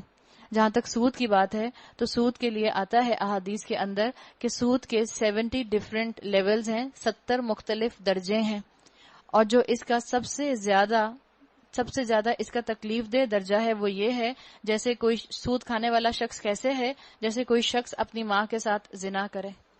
یہ سود کھانے والے کا معاملہ رکھا گیا ہے. اللہ ہم سب کو سودی کاروبار سے اور سود سے محفوظ رکھے. یہ جو بینکنگ سسٹم، انٹرسٹ بیس سسٹم سارے کا سارا ہے، یہ سب انہی کا بنایا ہوا ہے. اگر آپ نے تاریخ پڑھی ہو، تفاسیر میں آپ نے یہ پڑھا ہو تو آپ کو پتا ہوگا کہ ہیکل میں بیٹھ کر یہودی جو تھے وہ سارا سودی کاروبار کیا کرتے تھے. وہیں سے اس کی ابتدا ہوئی تھی. اے نبی صلی اللہ علیہ وسلم، ہم نے تمہاری طرف اسی طرح وحی بھیجی ہے جس طرح نوح اور اس کے بعد کے پیغمبروں کی طرف بھیجی تھی. ہم نے ابراہیم، اسماعیل، اسحاق، یعقوب اور اولاد یعقوب، عیسیٰ، ایوب، یونس، ہارون اور سلیمان کی طرف وحی بھیجی. ہم نے داؤد کو زبور دی. ہم نے ان رسولوں پر بھی وحی نازل کی جن کا ذکر ہم اس سے پہلے تم سے کر چکے ہیں، اور ان رسولوں پر بھی جن کا ذکر ہم نے تم سے نہیں کیا. ہم نے موسیٰ سے اسی طرح گفتگو کی جس طرح گفتگو کی جاتی ہے. اللہ نے کلام کیا موسیٰ علیہ السلام سے، اسی لیے موسیٰ علیہ السلام کا لقب آتا تھا کلیم اللہ، اللہ سے جنہوں نے بات کی. اللہ تعالیٰ نے اپنے انبیاء کی یہاں پر خصوصیات بتا دیں. اللہ نے اپنے کسی نبی سے بات کی، کسی کو اپنا دوست بنایا. ابراہیم علیہ السلام کے لیے آتا ہے واتخذ اللہ ابراہیم خلیلا، اللہ تعالیٰ نے ابراہیم علیہ السلام کو اپنا خلیل بنایا تھا. اللہ اس کلام کے ذریعے بات کرتا ہے، اور اللہ مجھ سے اور آپ سے بھی بات کرتا ہے. جب ہم نماز پڑھتے ہیں تو ہم اللہ سے ہم کلام ہوتے ہیں، اور جب ہم قرآن پڑھتے ہیں تو اللہ کے کلام کو ہم سن رہے ہوتے ہیں، اللہ ہم سے بات کر رہا ہوتا ہے. تو یہ شرف تو اللہ نے مجھے اور آپ کو بھی دیا ہے. فرق صرف اتنا ہے کہ موسیٰ علیہ السلام جب اللہ سے بات کرتے تھے تو ان کو بہت کریونگ ہوتی تھی، وہ انتظار کرتے تھے کہ اللہ کے ساتھ ملاقات کا موقع کب آئے کہ میں اللہ سے بات کروں. ہمارا حال یہ ہے کہ نماز کا وقت ہو جاتا ہے اور ہم گھڑی دیکھ کے کہتے ہیں اچھا 15 منٹ اور، اچھا 15 منٹ اور سو جاتی ہوں، اچھا 10 منٹ اور پاور سنوز لگا کے سو جاتی ہوں، اچھا 5 منٹ اور سو جاتی ہوں. جب کسی ہستی کو، کوئی اعلیٰ ہستی ہو، کوئی آپ کی پسندیدہ ہستی ہو، یا کوئی بہت ہی مشہور ہستی ہو، چلیں مشہور ہستی مشیل اوباما آ گئیں، اور مشیل اوباما جو ہیں وہ آپ کے گھر شام میں آ رہی ہیں، آپ کو تو ایکسائٹمنٹ کے مارے نیند ہی نہیں آئے گی، میں کیا کر لوں اور کیا پہن لوں اور کس طرح سے ان کو جو ہے میں انٹرٹین کر دوں. جب آپ اپنی کسی پسندیدہ شخصیت سے ملتے ہیں تو آپ کا اس وقت معاملہ کیا ہوتا ہے کہ آپ چاہتے ہیں کہ آپ کی ملاقات پرولونگ ہو جائے، لمبی ہو جائے. آپ دیکھیں اکثر آپ مثال کے طور پر اپنے بچوں کو ویژولائز کریں، ان کو اپنی پسند کی کوئی ٹی وی ایکٹر مل گئی یا کوئی ٹی وی اینکر مل گئی کسی گیدرنگ میں. اب وہ پہلے کوشش کرتے ہیں کہ ان کے برابر والی کرسی پر جا کر بیٹھ جائیں، پھر جب بیٹھ جاتے ہیں تو کہتے ہیں بچے کہ مجھے آپ سے ایک سوال پوچھنا ہے، حالانکہ سوال کوئی نہیں پوچھنا ہوتا، صرف بات کرنے کی ایک تھوڑی سی جو ہے وہ اپرچونٹی چاہیے ہوتی ہے. تو موسیٰ علیہ السلام کو ایسے اللہ سے بات کرنے کی کریونگ ہوا کرتی تھی. اللہ ہمارے اندر بھی جب ہم نماز پڑھیں تو یہ کریونگ پیدا کر دیں. یہ سارے رسول خوشخبری دینے والے اور ڈرانے والے بنا کر بھیجے گئے تھے تاکہ ان کو مبعوث کر دینے کے بعد لوگوں کے پاس اللہ کے مقابلے میں کوئی حجت نہ رہے. یہ اللہ تعالیٰ نے پیغمبروں کو بھیجنے کا مقصد بتا دیا، لِأَلَّا يَكُونَ لِلنَّاسِ عَلَى اللَّهِ حُجَّةٌ بَعْدَ الرُّسُلِ، تاکہ تمہارے پاس حجت نہ رہے، یہ تم اللہ کو نہ کہہ سکو کہ اللہ مجھے تو پتہ ہی نہیں تھا شریعت پر کیسے عمل کرنا ہے، مجھے تو معلوم ہی نہیں تھا اس حکم کی امپلیمنٹیشن کیسے ہوگی. اللہ نے اتمام حجت کے لیے انبیاء کو مبعوث فرمایا. یہاں یہ بات واضح کر دی گئی، رسول حجت بن کر آتے ہیں تاکہ قیامت کے دن کوئی بھی یہ نہ کہہ سکے کہ اللہ مجھے علم نہیں تھا کہ آپ کو کون سی چیز پسند ہے اور کون سی چیز پسند نہیں ہے. اللہ بہرحال غالب رہنے والا اور حکیم اور دانا ہے. لوگ نہیں مانتے تو نہ مانے، مگر اللہ گواہی دیتا ہے کہ اے نبی صلی اللہ علیہ وسلم جو کچھ اس نے تم پر نازل کیا ہے اپنے علم سے نازل کیا ہے، اور اس پر ملائکہ بھی گواہ ہیں، اگرچہ اللہ کا گواہ ہونا بالکل کفایت کرتا ہے. رسول لوگوں کو برائی کا انجام بتانے آتے ہیں، زبردستی ایمان لانے کے لیے نہیں آتے. یہ بتا دیا گیا، اللہ گواہ ہے، اللہ نے تو علم دے دیا اور اللہ جانتا ہے کہ رسولوں نے بھی اس کو منو ان پہنچا دیا. جو لوگ اس کو ماننے سے خود انکار کرتے ہیں اور دوسروں کو اللہ کے راستے سے روکتے ہیں وہ یقیناً گمراہی میں حق سے بہت دور نکل گئے ہیں. اس طرح جن لوگوں نے کفر و بغاوت کا طریقہ اختیار کیا اور ظلم و ستم پر اتر آئے، اللہ ان کو ہرگز معاف نہ کرے گا اور انہیں کوئی راستہ بجوز جہنم کے راستے کے نہ دکھائے گا جس میں وہ ہمیشہ رہیں گے. اللہ کے لیے یہ کوئی مشکل کام نہیں ہے. یعنی بتا دیا گیا کہ اللہ تم لوگوں کو معاف کر دینے پر مجبور نہیں ہے. اگر تم سمجھتے ہو کہ ہم کلمہ گو ہیں اور ہم جنت میں جائیں گے، اگر تم سمجھتے ہو کہ ہم محمد صلی اللہ علیہ وسلم کی امت ہیں اور ہم جنت میں جائیں گے، تو یاد رکھنا بنی اسرائیلیوں کا بھی یہی تھاٹ پیٹرن تھا. اللہ نے ان سے کہہ دیا تل کا امانیہم، یہ تمہاری وش فل تھنکنگ ہے، اللہ کی رحمت کو اپنا رائٹ نہ سمجھنا. لوگو یہ رسول تمہارے پاس تمہارے رب کی طرف سے حق لے کر آ گیا ہے، تو کیا کرو؟ نعتیں پڑھتے رہو، میلاد کرتے رہو، سلام پڑھتے رہو، اور سلام پڑھتے میں کھڑے ہو جاؤ، اور جو کھڑا نہ ہو اس کو کہو گستاخ رسول. یہ کرتے رہو. کیا کرو؟ ایمان لے آؤ. کس پر ایمان لے آؤ؟ جو تعلیمات وہ لے کر آئے ہیں. ایمان لانے کا مطلب کیا ہوگا؟ دو طرح سے اب آپ کو پتہ چل گیا ایمان لایا جاتا ہے. ایک زبان سے اقرار کر کے کہ ہاں میں ایمان لائی، اللہ کے رسول نے جو جو تعلیمات دی ہیں وہ برحق ہیں. دوسرا ایمان کیسے لایا جاتا ہے؟ عمل کے ذریعے.